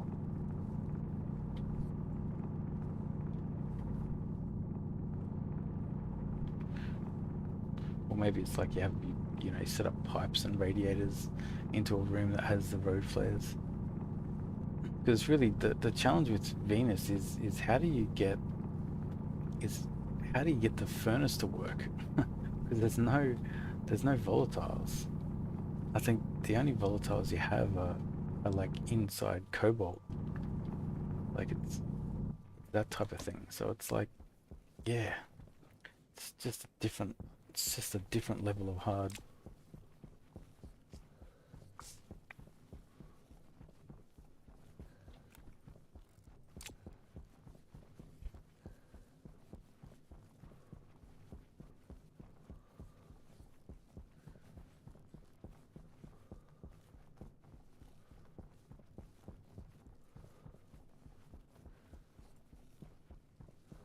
Waste tank critical. Don't need to save the waste tank on Mars. Actually, that's one way you can heat up your the inside of your base. Is just dump your waste tank, because your CO2's all part of a healthy atmosphere. Okay, what temperature you got? Yeah, we're gonna need some more.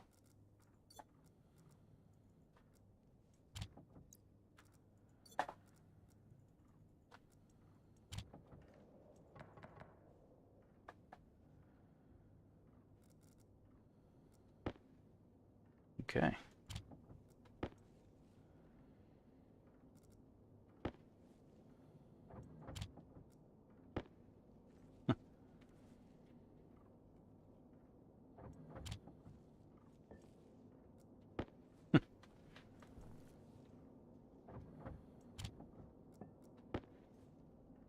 Use it inside.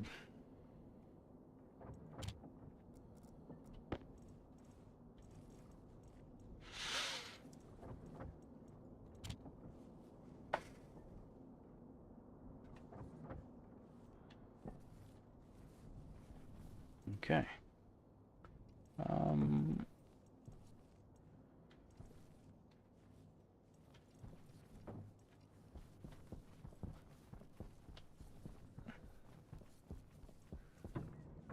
Okay, we've got copper.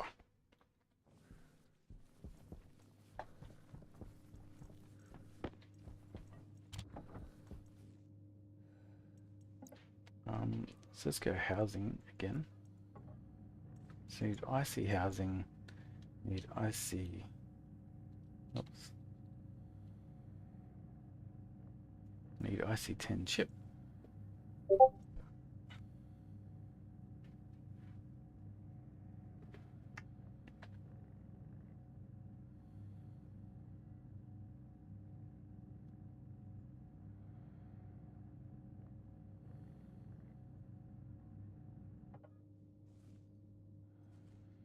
Oops.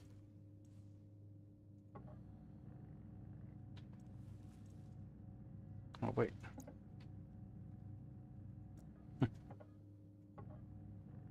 Oops. Alright, so set up this, so let me get this, edit, clear. Specific ejection.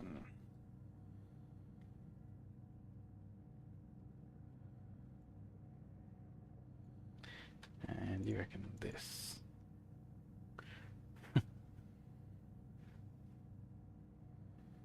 Sure, good enough for...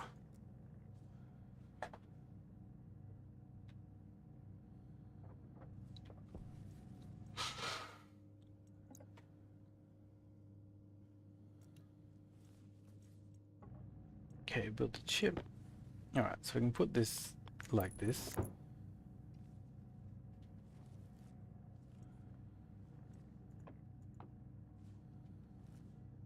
Alright, we'll get this chip. And what we need to do is we need to load in iron, throw some silicon in there, a bit of gold. Yeah, let's find out. Wait, how do I run it?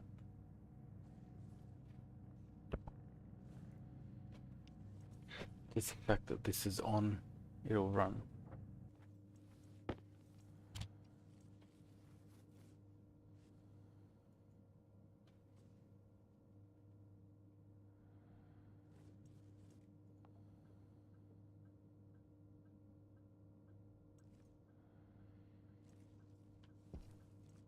Device not found at line 1.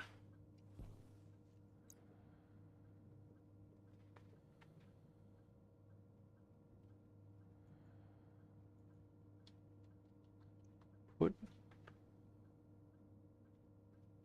ID.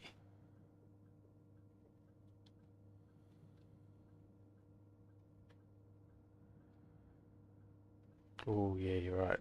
It might not be. Because yeah. There you go.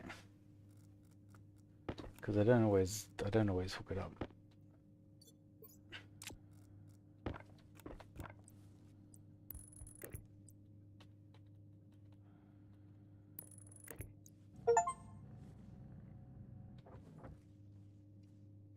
What? Why did I just get a... Hey, wait a minute. Wait a minute. That doesn't look like a... That doesn't look like a injection of iron.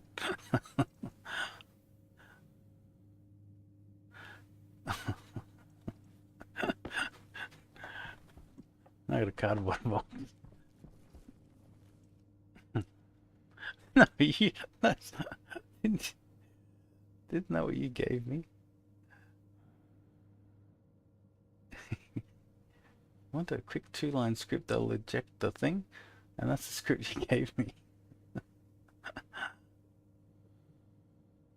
I know you've changed the... So in the second script you sent me, you changed the last variable. Yeah. Anyway, I got an achievement for I got an achievement for writing to the. I really want to understand this.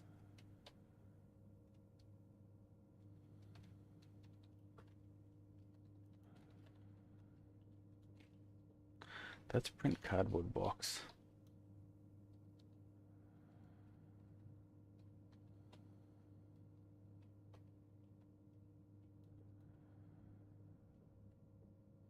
What?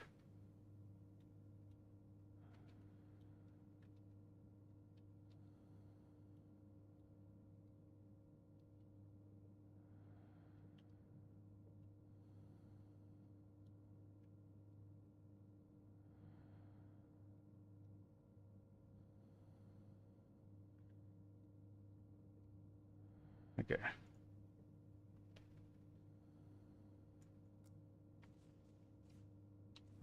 So if I export this,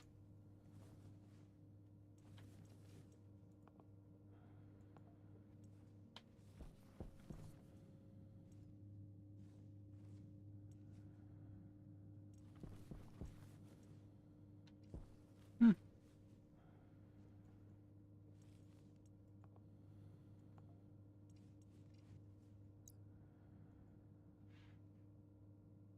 All right, this worked. So just just to test, right?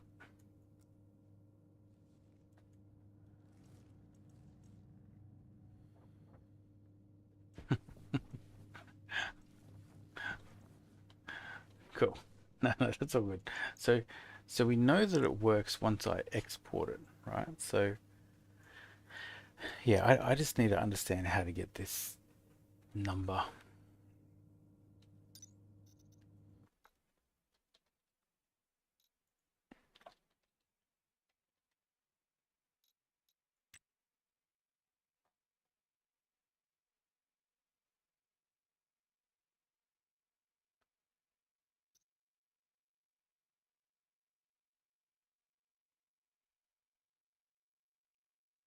So what if we just do eject all recipients, right?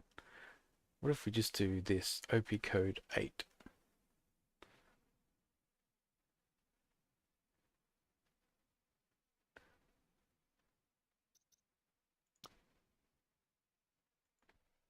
So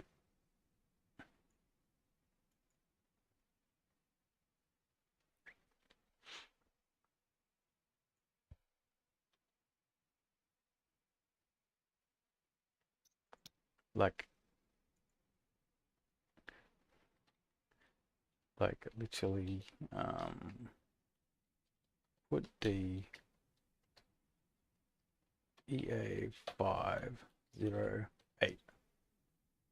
Literally that.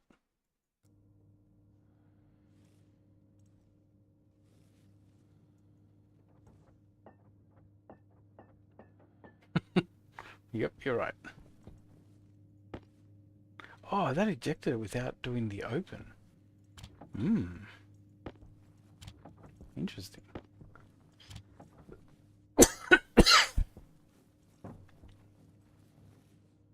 Okay. Okay, you got me curious now. So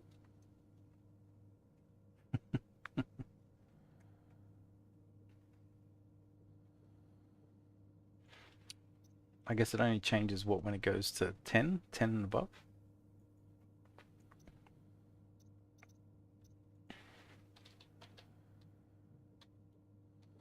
What about printer? Printer instructions, right? Eject region.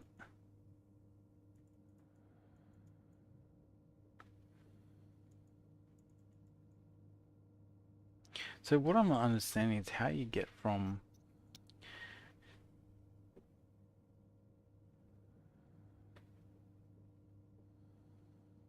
like I can't even see the 7 in here.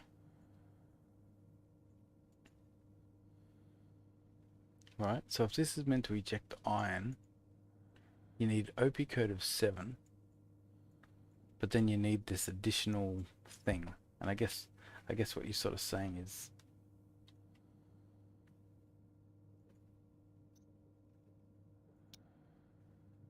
but you've got,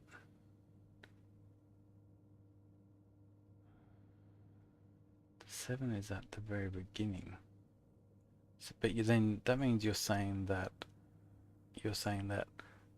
$B2 means something.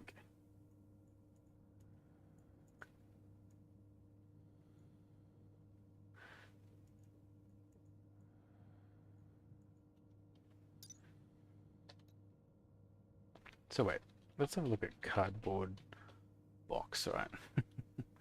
Because we know that you managed to print this. Right. Let me, so dex to hex. Decimal to hex. So you're saying if I put this in, the hex signed, so this is where you're getting the 8A. So this 8A, 2A, 2C, 9C. So that is cardboard box.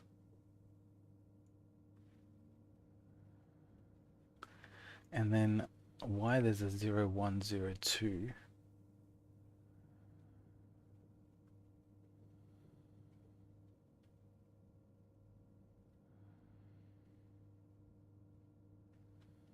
So then why is it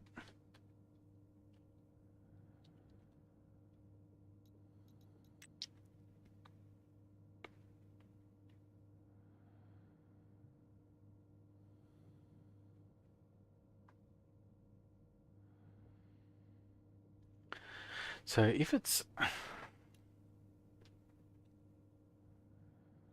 Hydration critical. so how do you yeah quantity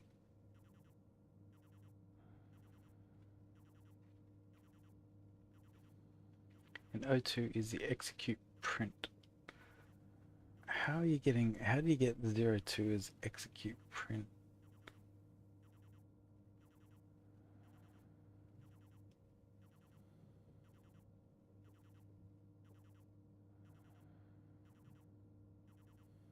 Oh, because of this, right? Because this is a OP code 2. But what this is saying, yeah. So, okay. So then your attempt, so 07 should be at the end. So it's like reverse.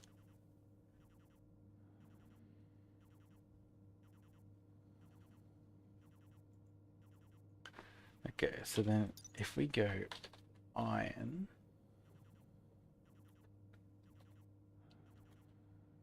if we go iron ingot, right? So this is a hash. If I put this in here, and I convert it, then I get this B27 thing, 687, and then you're going 07 as the OP code.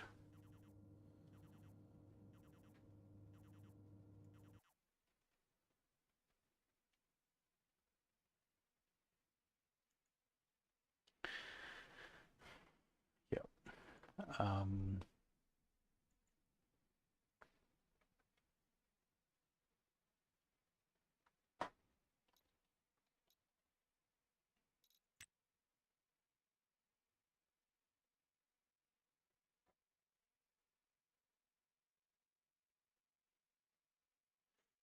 But yeah, it's like reverse, right? 0 to 7 is on the far right. And then it's region hash.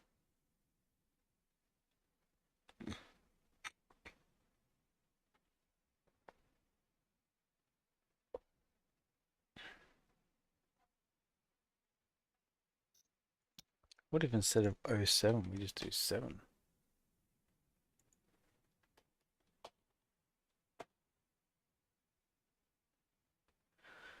What bit is on the right?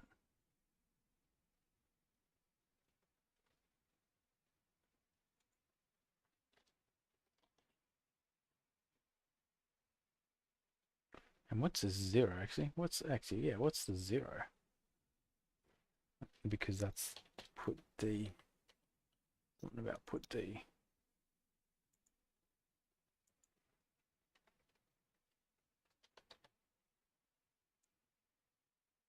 Device address.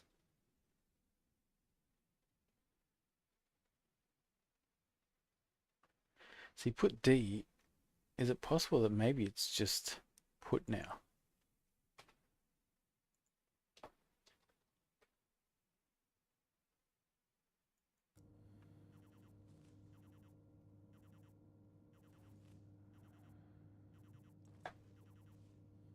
No.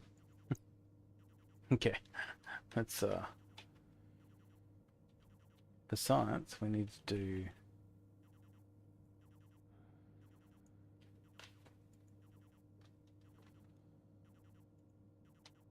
what if we do this?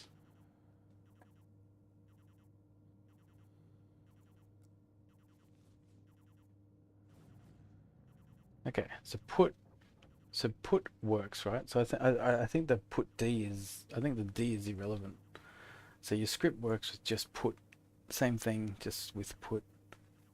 Um,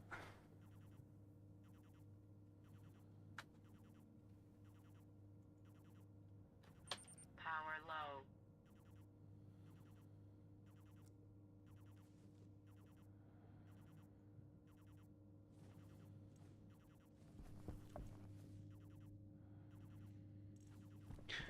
so the other Hunger caution. the other option, right, is that um, the regents that the regent of iron is not iron ingot.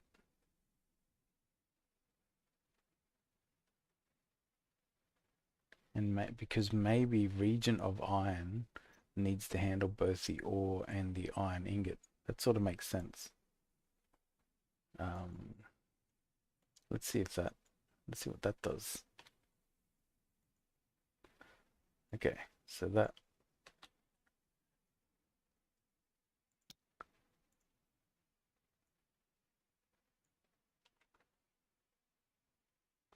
so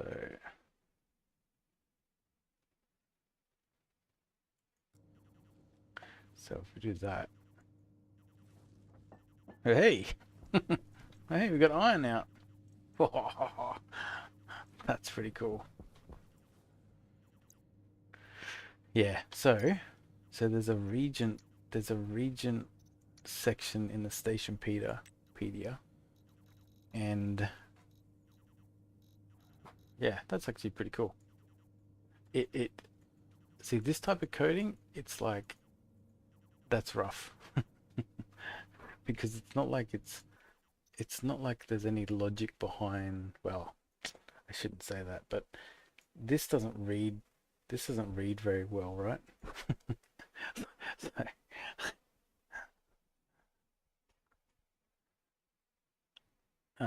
but I imagine what we could definitely do like alias D0.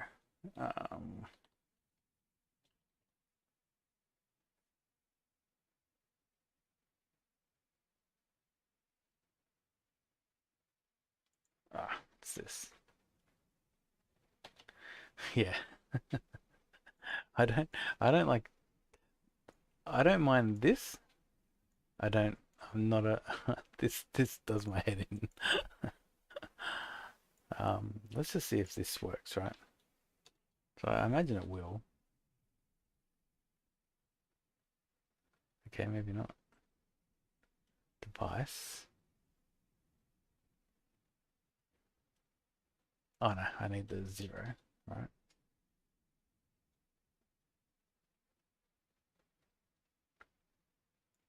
So if I confirm, it's going to error because I don't have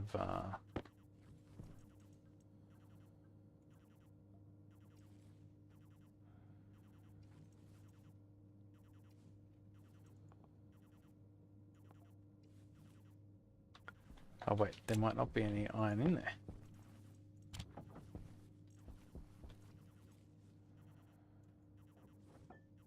Yeah, okay. So that works.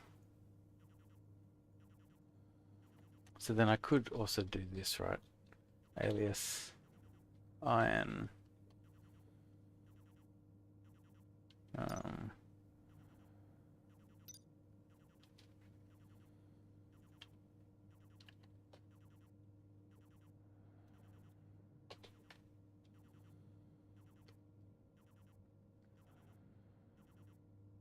actually, define. We can change this to define. Define.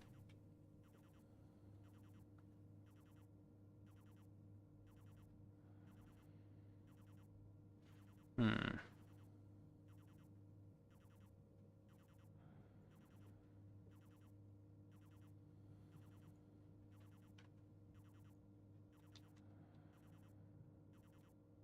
Hmm. Number.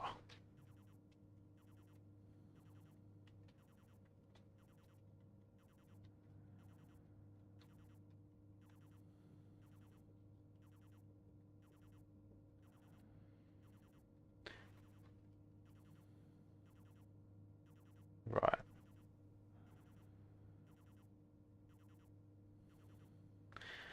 I know I need that con thing.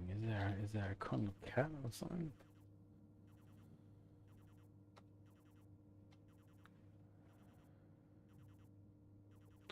Okay. Ah, right. Does it have to be hex?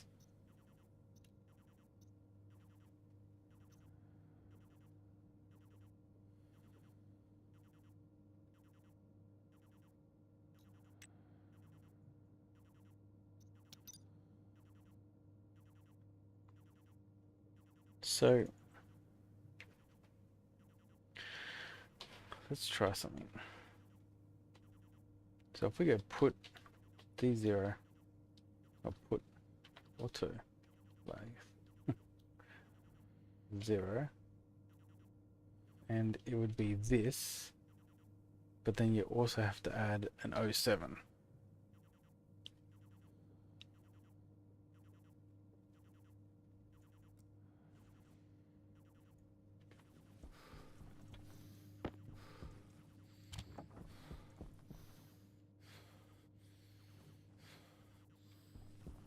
Okay. I feel weird adding this thing just on the end, right? Like, it doesn't feel like that makes sense.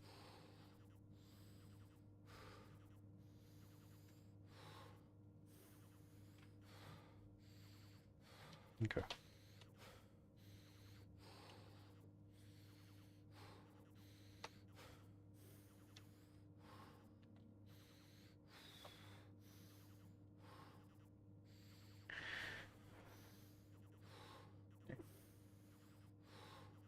We just do this.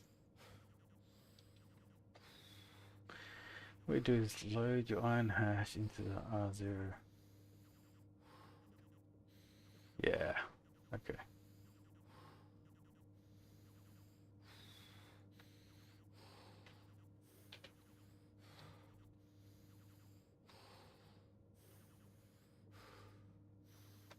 Right.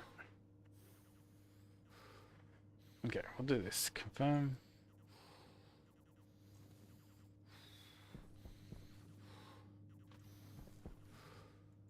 No. Oh, I didn't have the 07.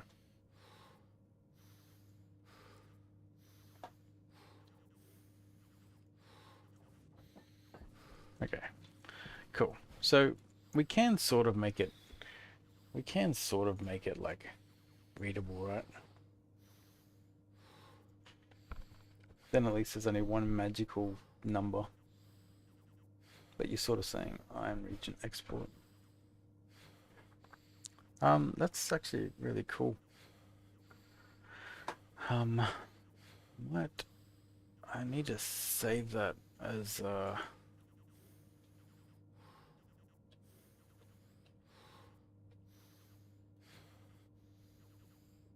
Yeah, just I just need to save that, and I can play around with this a bit more.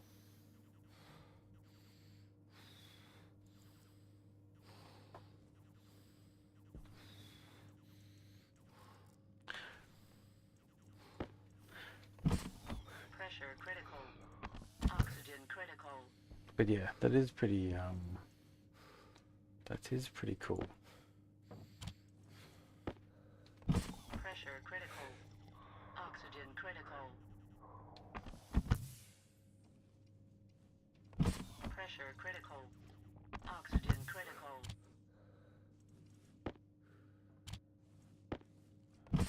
Pressure critical. Oxygen critical. Okay, so you can just throw this on the floor. It'll be get a bit cold. And then we can supplement it with oxygen.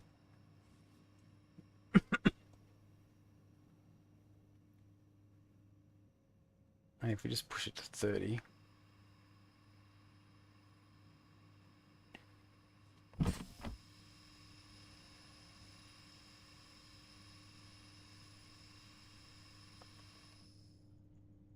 There we go. So we have a place we can actually it's at 4 degrees, but that's yeah. Yeah, cool. No, that's yeah, that's I think this ejection thing is pretty cool.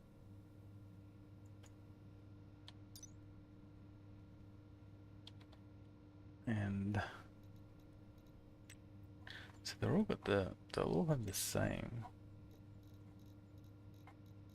I still don't understand why, like, this is at the right. I don't. To me, it'd be like, yeah, it wouldn't be that way, but yeah, that's fine. There's obviously a reason.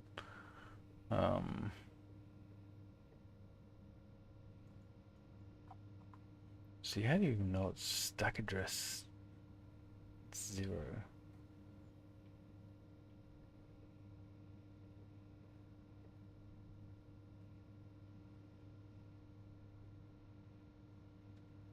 Yeah, yeah, I really haven't mucked around too much with the,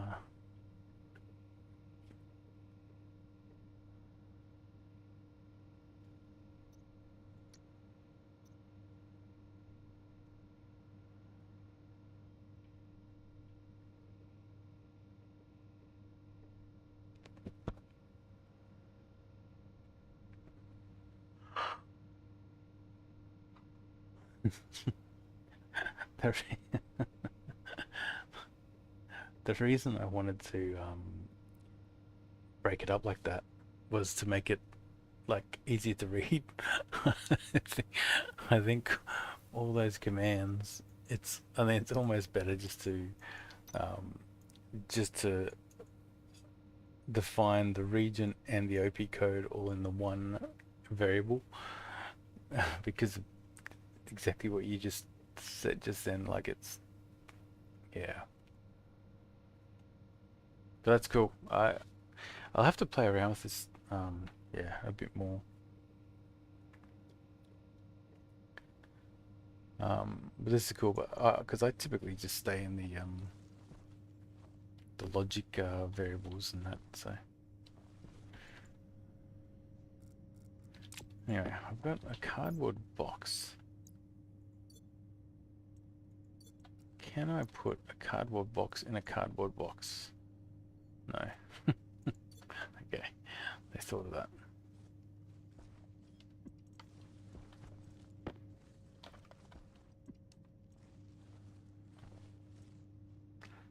Yeah, no, yeah, no, exactly. Oh, I think I'm gonna have to call it. It's a bit late here.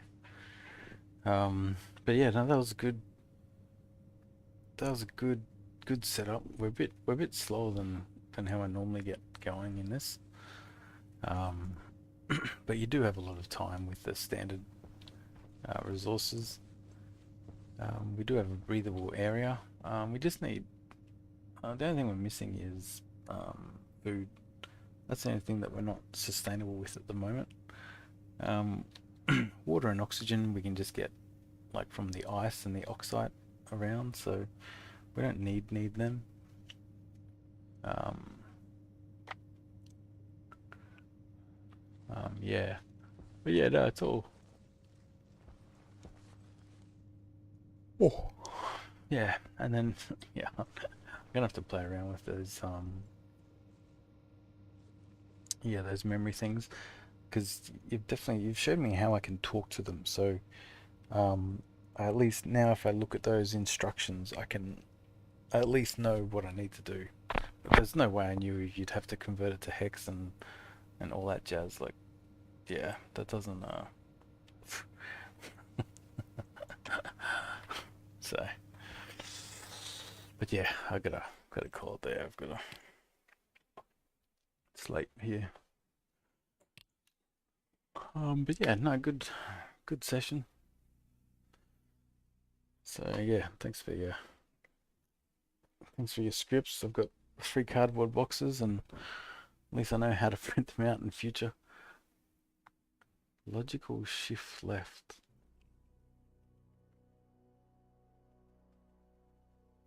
Right. Yeah, I'll have to have a look at I'll have to look at those what SSL, like how it all works and all that. Um, but yeah, no, it's cool. It's good. Yeah, like I said, I didn't even know where to start with those things, but um, I think the eject specific resources I'm going to find interesting. So actually, that's like, yeah, if I show you, like, what is this one is probably my latest Vulcan hardcore.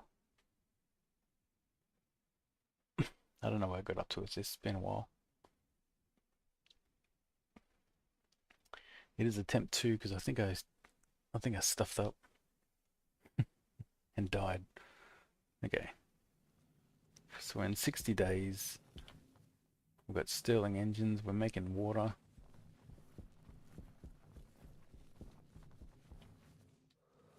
We've got our advanced furnace. Wait, we start doing like controls. Oh yeah, we've got hot gas. We've got our hot gas furnace set up.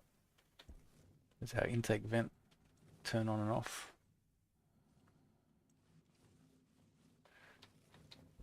That's one modular console. Actually, one of my other bases has a better modular console.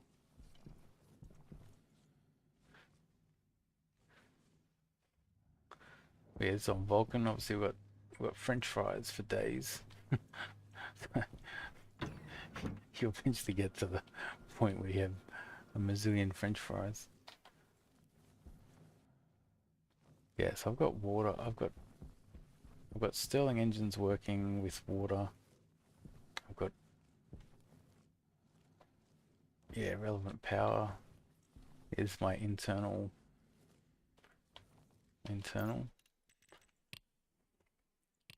Yeah, there's one more. There's one more of my bases that has a better.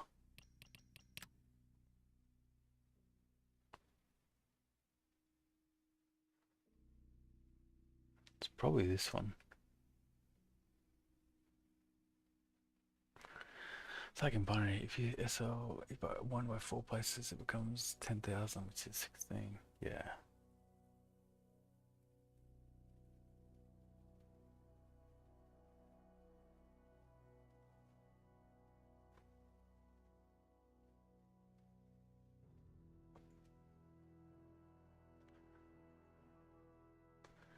Days passed.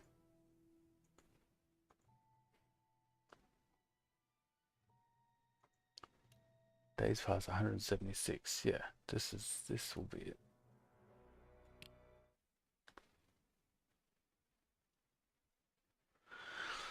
Yeah, the hex and memory allocation. Yeah, different, different, different world.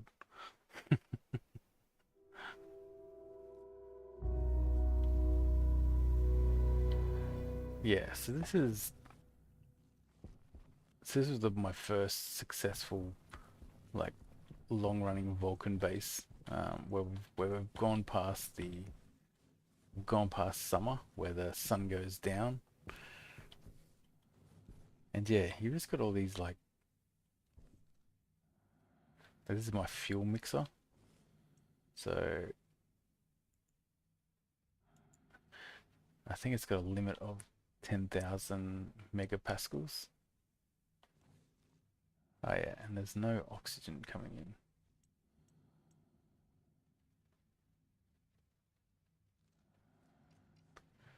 And the mix is 6732. There's the greenhouse.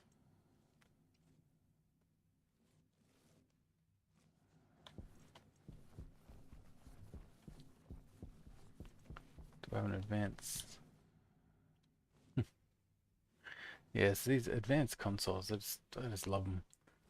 You can just do some cool stuff with it. I think I'm built so far back because in this run through, the furnace exploded. I didn't die, but destroyed a lot of stuff.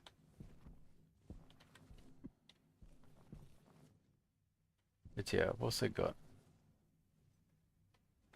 and I built a big network of chutes.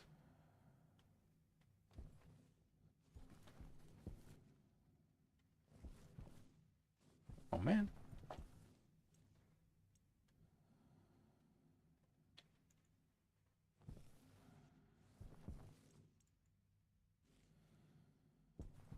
Oh, yeah, I think that's it there. But yeah. Centrifuges on the roof.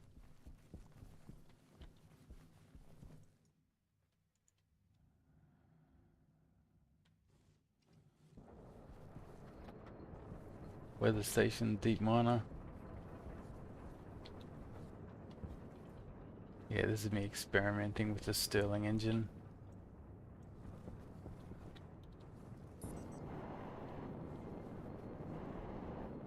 Go undercover. Oh yeah, that's right. You've got trading. There's our cooling.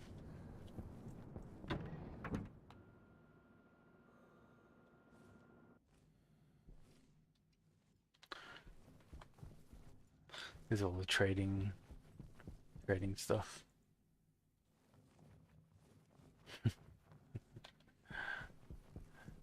Yeah. Yeah, it's pretty crazy. This is our rocket. We'll eventually get rockets going. Yeah, I really like Vulcan as a planet because you can just get volatiles from the atmosphere. So, but yeah, I'm pretty established in this base. Yeah, 176 days. All right. Yeah, I gotta head. All right, Dragon Breath. Well, I'll catch you around.